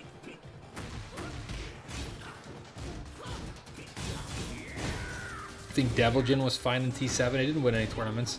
He lost the Tekken World Tour Finals to a Panda. And Panda was bottom tier. Okay? Doesn't fucking matter. Panda won the Tekken World Tour. Tournament results don't fucking matter. Stop bringing it up. It's like whenever you try and talk about Kazuya being a broken slot machine who just fucking rotates his dumb hell sweep and shouldn't have an axe kick. And stature kick is broken, and flash punch combo is broken, and twin pistons is broken, you know? You bring that up and he's like, well, Kazuya isn't winning any tournaments. No, it's because Ni isn't playing Kazuya right now. That's why he's not winning any fucking tournaments. Arslan Aj isn't playing Kazuya right now. That's why Kazuya isn't winning any fucking tournaments. Fuck your offline bullshit, dude. Tournaments are fucking cringe dog shit. I don't give a fuck about tournament results.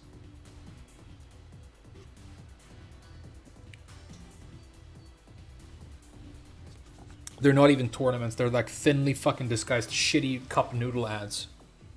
Where Namco go to advertise the next fucking slop.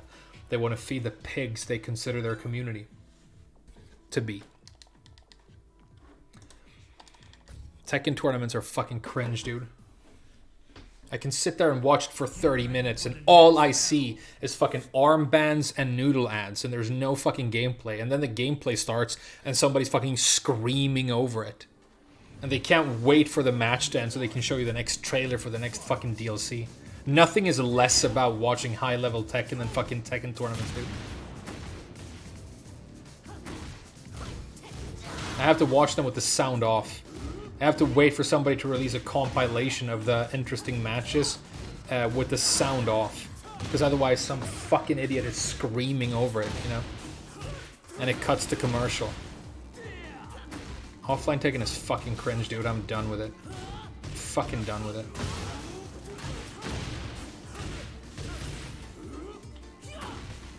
It smells like fucking ass. Everybody's super fucking awkward. Everybody's traveled, so they're like tired and have acne and nobody's happy.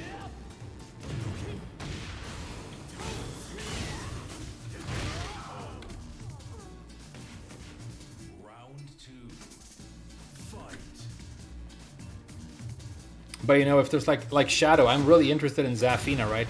And Shadow is obviously like a really cool player. So if there are like some cool compilations of Shadow's matches at that tournament, I'll watch them and I'll watch him for like Zafina tricks, and you know, I'll watch a high-level Zafina and enjoy it. But the whole like spectacle of it, the esports angle of the whole thing, it's the cancer that is killing the fucking game. You know? The reason Namco don't care about making good games anymore, they just want to fucking eat sports and, you know, make microtransaction stores. It's because that's where the money is, you know? I don't give a fuck about online because online players only buy the game once. But I started feeling this way. I started feeling this way after Evo Japan when I watched Tanakana. She's like the person that opened my eyes up to all of this. She's the person who opened my eyes up to all this. I saw how fucking unhappy she seemed to be. And how fucking awful going to a tournament seemed to be for her. As a pro player with all these fans and all these expectations around her. Dude, Tanakana looked fucking miserable.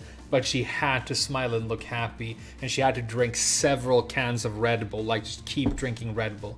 Because it was one of her main sponsors, right? And people were like, hey, sign my stick, sign my boobs, sign my fucking t-shirt, look this way, get interview. And her manager was running around, you know, fucking trying to coordinate all these interviews she was going to do or whatever. And by the time I was asking her questions for the Blasted Salami interview, like one of the questions on the paper that Arya had written down that I was going to translate into Japanese for him was, how far do you think you're going to go in the tournament? And by the time I was about to ask her that question, she'd already been knocked out of the tournament. So I'm like, I can't ask this because of course that's not going to feel good. Like, how well do you think you're going to do today? Oh, actually I already got knocked out, you know? So she's standing there smiling, talking about her fucking Tekken career and why do you play Xiaoyu? What is so interesting about her? And she's like, well, the reason I play Xiaoyu, and she gives you the same fucking answer she's given a billion times because she's answered that question a billion times and she has to smile. Her manager is over there in the corner going, smile, drink Red Bull. Holy fucking shit, dude. And by the time I left, I went through the entrance of the venue and she was there in a completely new spot, just surrounded by people pulling her in different directions, trying to ask her questions. Fucking hell, she looked so miserable. Arslan Ash looked fucking miserable too. Because, you know, it's immense pressure for him.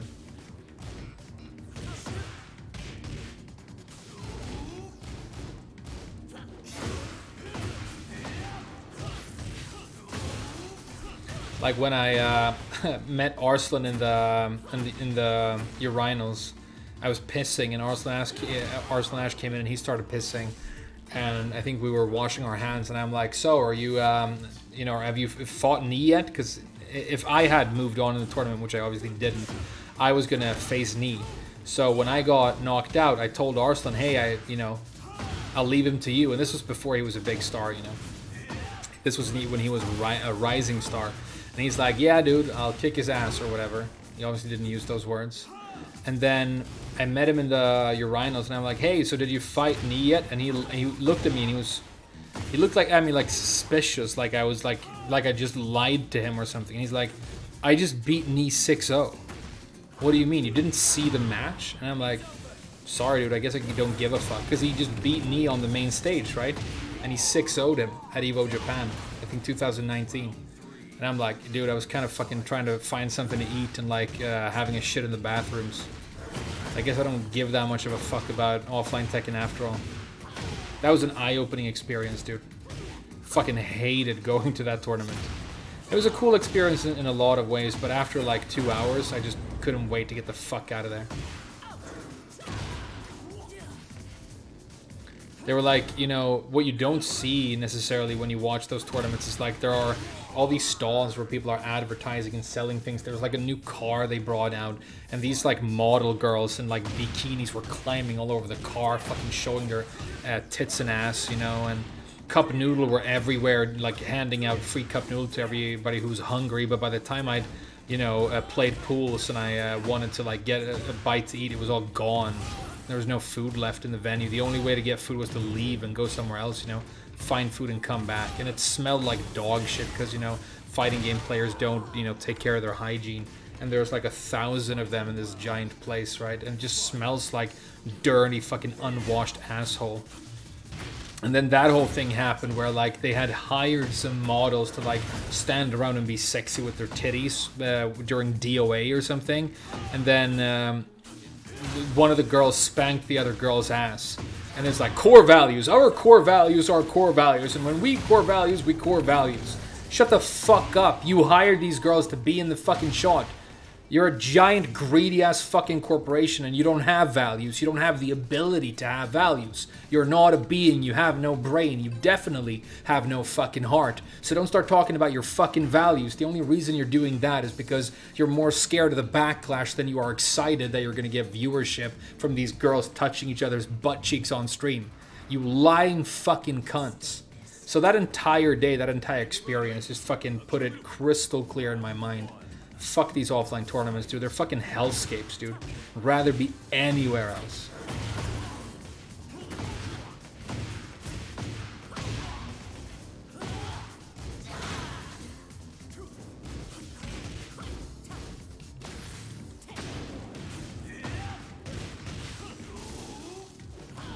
God forbid you go to a tournament that has Smash. Luckily, it looks like offline Smash is dead now. So that's good. That means, I mean, unironically, this is going to sound like a joke, but I mean this 100%. The fact that offline Smash is dying means that a lot of children are a lot safer now. There are child molestations and rapes that will not happen because Smash isn't played competitively anymore. There are buttholes that will remain pristine thanks to Nintendo shutting Smash the fuck down. And I don't think a single fucking child should have to suffer that kind of pain. I wouldn't sacrifice the innocence and the mental well-being of a single young human being at the altar of like fucking offline fighting games, dude. It's not a trade I would ever make, dude. In fact, I would see every single fucking fighting game in the world die permanently if I could save one single fucking kid from going through something like that. As would all of you, as would any fucking morally sane human being. Don't fucking talk to me about fighting game culture, dude. It's fucking trash. It's a bunch of angry kids fucking jerking off.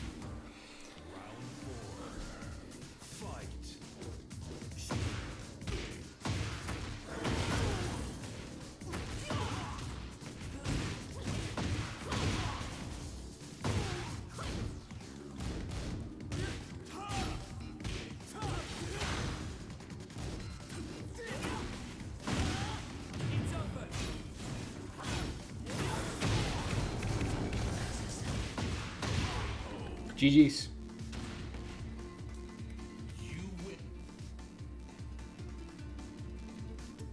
Anyone timing how long he's been on this rant? Hey, Rap God.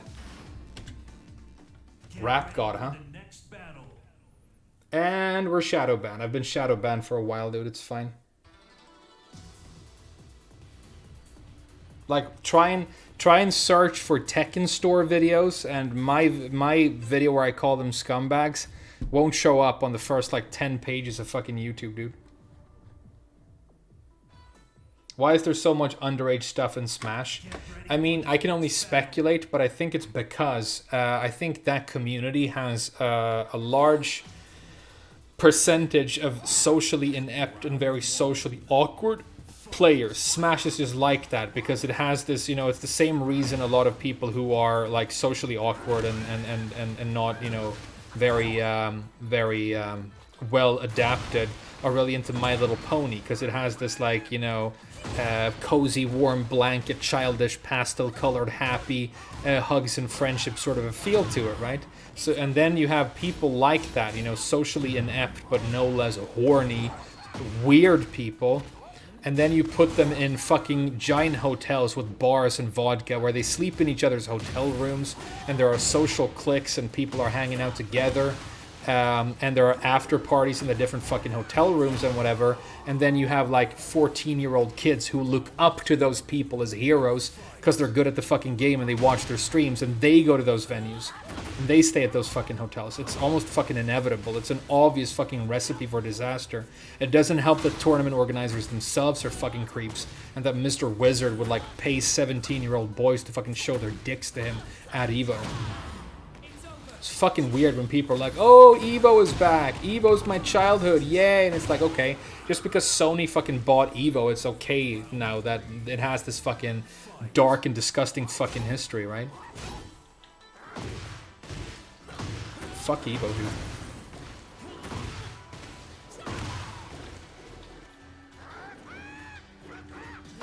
I think that's why it happens specifically in Smash. You look at Tekken and we have like a player base of people who are, I mean, obviously, like, salty, maladapted bastards. I mean, just look at me. But we're older, we're more experienced. Many of us have lives outside of the game. Many of us have, like, you know, lived a little bit. And I think if you are, like, a reasonably well-adapted, like, 34-year-old man, and you go to a tournament and you're about to stay in a hotel with your friends, and everybody you know, is fucking doing shots or whatever, and there's like a 16, 17-year-old kid who wants to hang out, the normal fucking reaction to have to that is not, yeah, let fucking hang with us. You know, you can crash in my bedroom. No, it's, where the fuck are your parents? Where the fuck are your parents right now? Are you okay?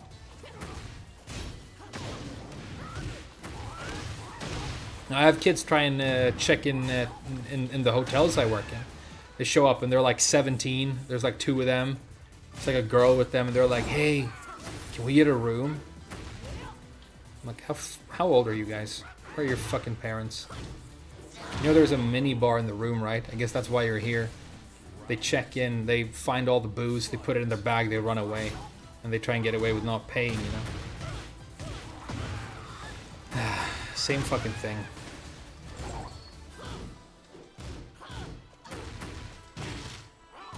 I guess this entire, it's pretty epic.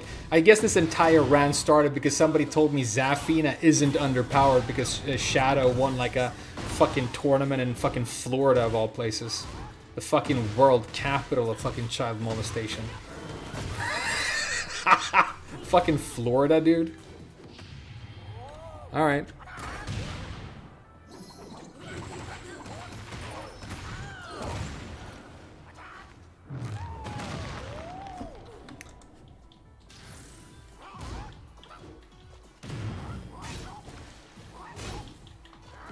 I think I'd die. Yeah, I'd die. Would have been cool though.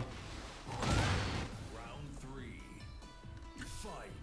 You went to an anime convention? Yeah, exact same fucking thing is going to be happening then.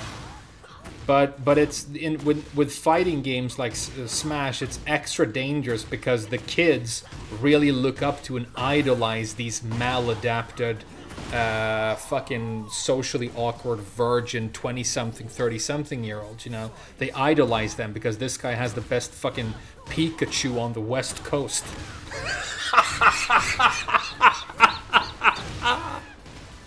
You know? So it's even worse.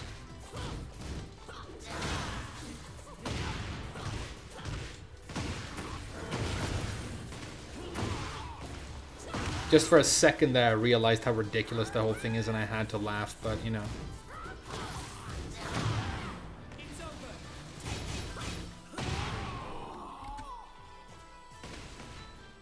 You win.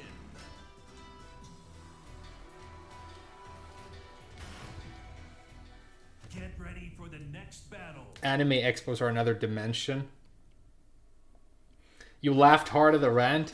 Hey, thanks a lot, bro, Gems. Have you ever been to Florida? I have. I've been to Florida. It was amazing. It was one of the best trips ever. I love Florida. I mean, Florida culture, like there's this joke when I talk to my American friend, he says, Florida man. Because whenever there's a weird fucking story in the news, it always starts with Florida man, you know, drives his semi through 5 Taco Bells. Florida man wrestles alligator and loses all limbs.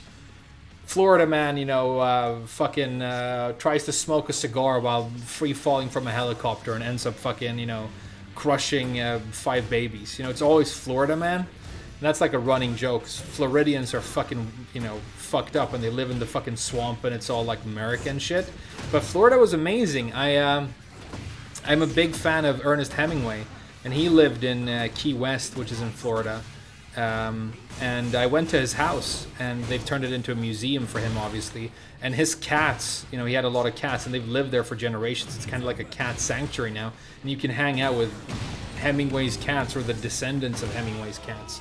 And then I went snorkeling at this reef, which was like in between Key West and Cuba, and I saw sharks and stuff. There was this really scary moment when I was snorkeling off of Key West, where we were supposed to go with this like guide who was showing us around, and he was showing us different animals and stuff. But I kind of swam away from the group because there was this lobster with these like huge fucking antennas sticking out of a hole. And I'm like, damn, check out this lobster. So I swim away, and I don't look exactly where I'm going as I'm swimming. And then all of a sudden, you know, you're swimming out there at this beautiful reef in the middle of the open ocean, and all of a sudden, the water around me suddenly goes ice fucking cold. And I look forward and I realize what's happened is I've swum off the reef, and right underneath me, this reef just disappears into the depths. And in front of me and around me is just complete fucking open ocean and this black giant abyss underneath me that looks fucking endless. And because the surface water above the reef gets warmed up by the sun, you know, the sunlight accumulating up there, it's nice and hot. But the moment I swam off the side of the reef, the temperature changed. So I see this like terrifying, you know, gigantic void opening up in front of me, but my environment also goes ice cold at the same time. It was a fucking psychedelic and scary experience. I just went back on the boat after that.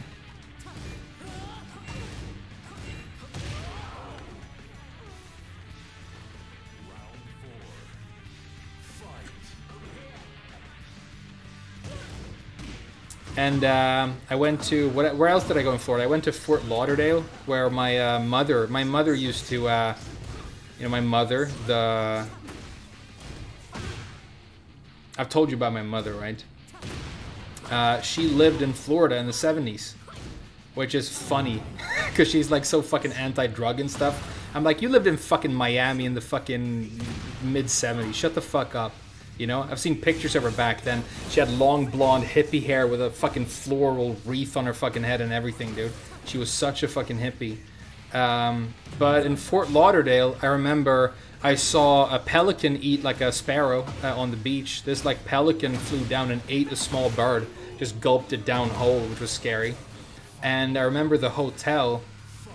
I was in the hotel breakfast restaurant having breakfast, and they had like a collaboration, the hotel, with a Dunkin' Donuts that was like next door. So they had these like trays stacked up of like mini Dunkin' Donuts all over, and you could have like donuts for breakfast, which is, you know, if you're not American, that sort of thing is very strange. Like, you're not supposed to have donuts for breakfast, right? So I just took a couple of donuts and ate them, but then this American kid comes by, and he starts grabbing some of the donuts, and he puts them in a bowl, and he pours milk over them, and he starts eating them with a spoon. And I'm like, oh my fucking God, Americans eat donuts like cereal. Pour milk over them and eat them with a spoon. And since then, I've seen it a bunch of times. Like, people fucking do that shit. It's crazy, right?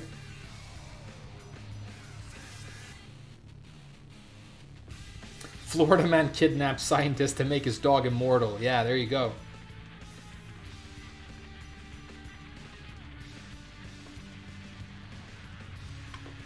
American breakfast is just dessert. Let's like look up some funny Florida man headlines. Let's see what like if we can find a top 10. These are actual stories, right? Let's see if we can find some funny ones.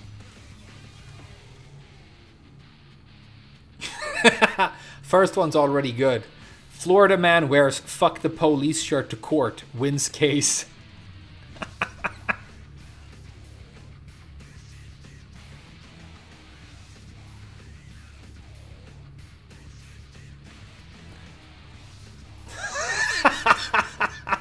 There's a picture of a guy who has a t-shirt and it says, "No, seriously, I have drugs." Florida man in "No, seriously, I have drugs" t-shirt arrested for possession of drugs.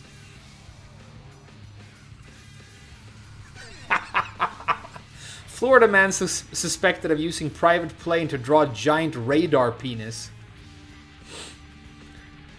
Florida man charged with assault with a deadly weapon after throwing alligator through Wendy's drive-thru window. Here you go. It's all good.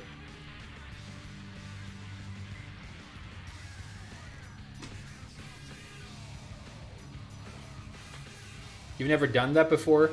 I think people in the South eat donuts with milk and a spoon. There's a movie. There's actually a movie scene, Casper the Friendly Ghost 2. Which I had on VHS. It's the one where the ghosts have like a ghost train, and it's about this kid who's like, you know, not having a good relationship with his father. And that kid in the morning, in one of the early scenes in that film, he pours milk and cornflakes over his donuts and eats them with a spoon for breakfast in a movie. So it's a thing. But you know, there are weird American snacks. Like in America, I know you eat carrot sticks with peanut butter, right? Florida man, 22nd September. Okay.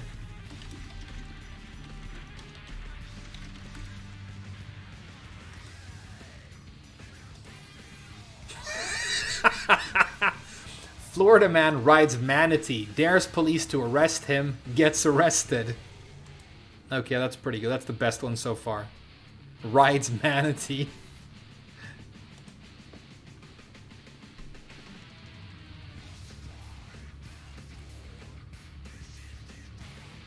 Celery sticks, okay. Still weird, still fucking weird.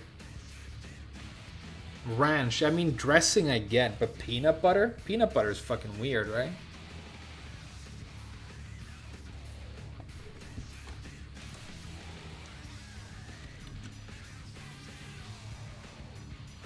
Ghost Train sounds like a hentai. No, there's like a ghost train. In Casper the Friendly Ghost 2 or 3, there's a ghost train. Alright, you guys, we got Tekken Emperor Uksam. I think I'm going to end the stream early because I have to get up at 6 in the morning tomorrow. And I want to wind down so I can like go to bed early. Oh, I bet it's delicious. Peanut butter goes with everything, dude. Peanut butter goes with everything.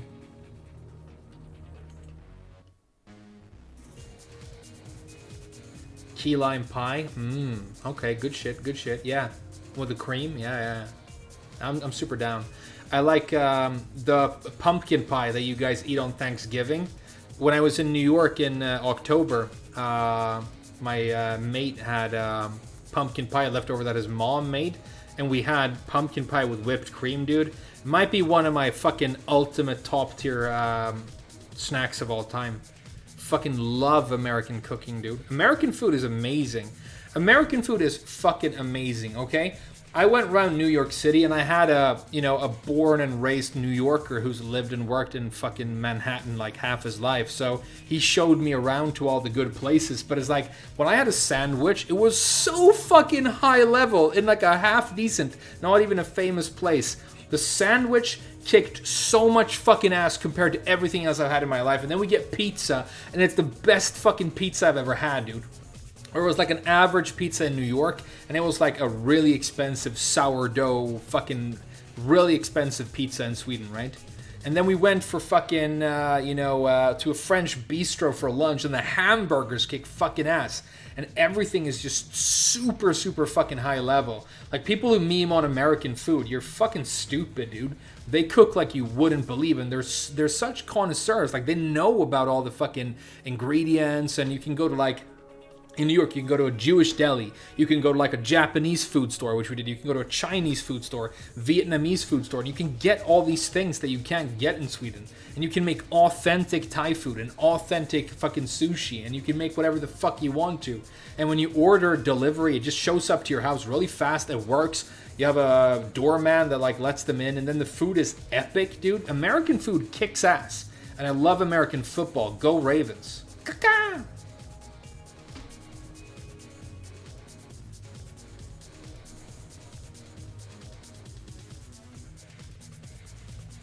What was it about offline tourneys? I had like a 40-minute rant on the offline scene, dude. I don't remember what I said, but you know, I stand for it.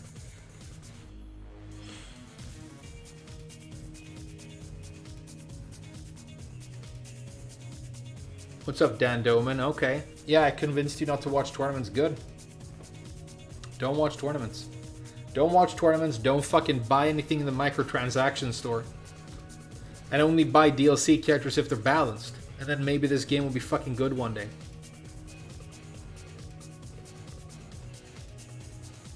What's for big dinner though? I had big dinner on stream. It was meatballs. But it's 9:30, so I'm not going to eat anything more today.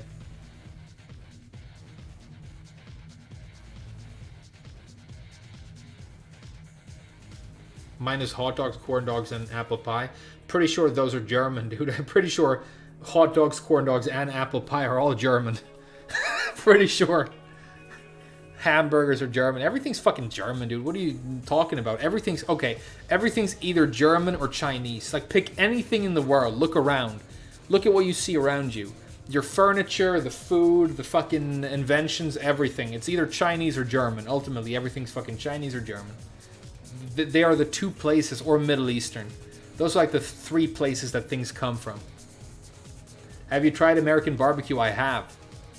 You can get decent American barbecue in Gothenburg. You can get brisket. You can get good brisket.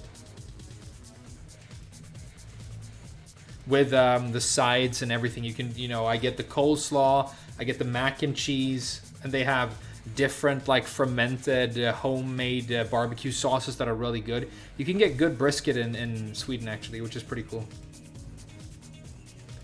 Sometimes Mexico. Yeah, I guess. Yeah, things are sometimes from Mexico. Chocolate is from Mexico. Chocolate. Used to be a drink that they made in the Aztec Empire. They had 6 million inhabitants.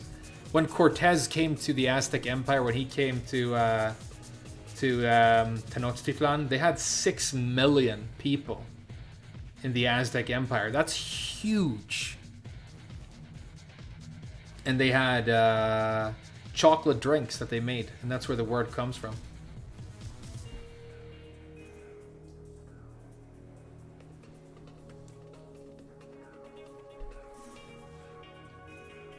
I live in Switzerland. Some people confuse it with Sweden. Yeah, in Japan that happens all the time. They're like, where are you from? Sweden.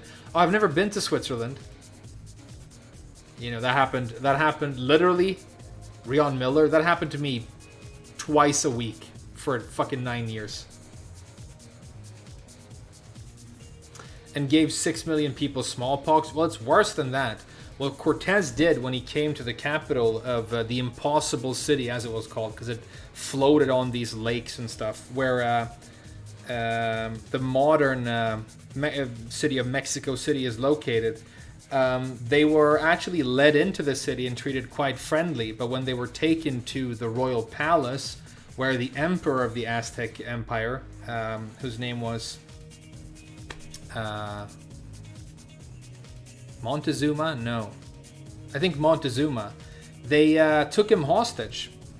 And they laid reverse siege to the entire city from inside the royal palace. They had the king hostage. They started killing people. And the conquistadors just surrounded the palace and held the entire city hostage.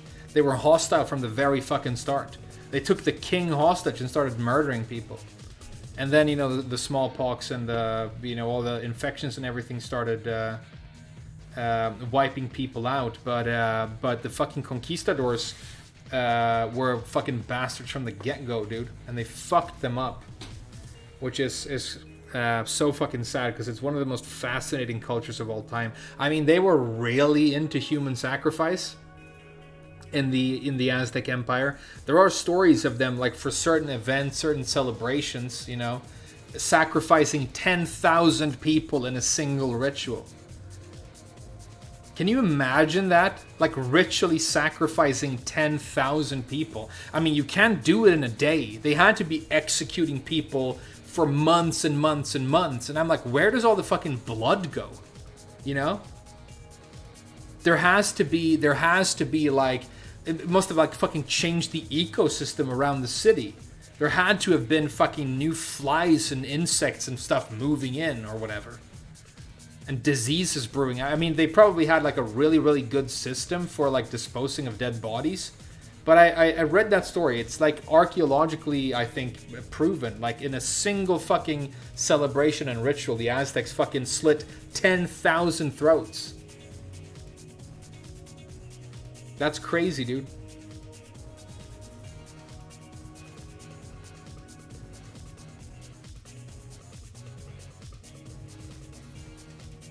So Spaniards were based... I don't think so. It's not like the Spaniards weren't like on a very violent religious mission and their country was all fucked up, you know? Not at all. They were genocidal maniacs, but so were most people back then. Some of those stories were told by the conquistadors themselves. Yeah, but I think they've actually been backed up by serious local archaeology. So modern Mexican archaeologists looking at it and finding these pyramids of skulls and stuff. I think so, but don't quote me on it. You know, I could be wrong. But obviously you have to view all of history through certain lenses, you know.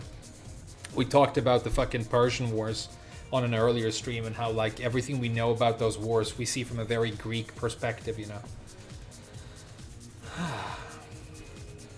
10,000 is a lot of throats. Yeah, it's apparently true. I think it's even the conservative estimate.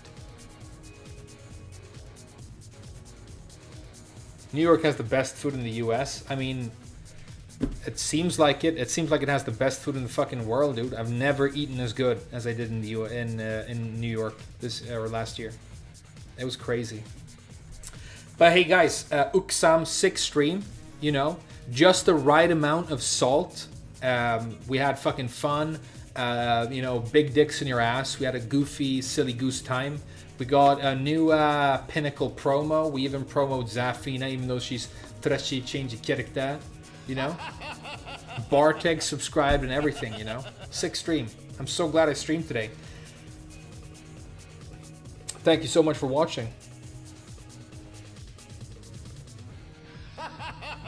And thanks Andrew for subscribing as well. You've ever been to India? No. I obviously want to go, but it's intimidating as well. There's this book about a guy who travels to India. I think the title of the book is The Answer to the Riddle is Me, which is a good title. It's a very good title for a book. But it's about this guy who like goes to India and he's doing psychedelic drugs. I don't know specifically what drug he's taking. If he's taking like... Was he taking lithium? He was taking something anyway. And he's in this train station in India. And all of a sudden... because this stuff can like accumulate in your brain and cause all of kinds of neurological issues, and he has a complete mind wipe in the middle of this Indian train station. Hey, thanks Alex Mon for becoming a regular. Thank you so much, man. So he's in this train station and he in an instant loses all of his memories. Doesn't know where he is, doesn't know his own name, doesn't know who, you know, anything. He loses his entire fucking mind in this crowded train station in India. And his first memory of where this point where his life reset is that there was a television screen, because there was a TV up in the corner in the station, and this like woman on the news is talking. And that's the first thing he saw. So he thought it was God. He was like, this fucking person is talking to me in the sky. And and eventually the police discover him and they try and take care of him, and he remembers nothing. And he gradually, like after like a long time, managed to connect to like the people he knows back in his home country, and pieces his life back together. But it's like a really fucking weird story, dude. Florida man travels to India. Yeah, exactly. Meets God in a train station. All right, guys. 6th stream.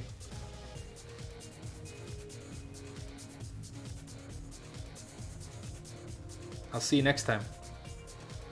Stay frosty.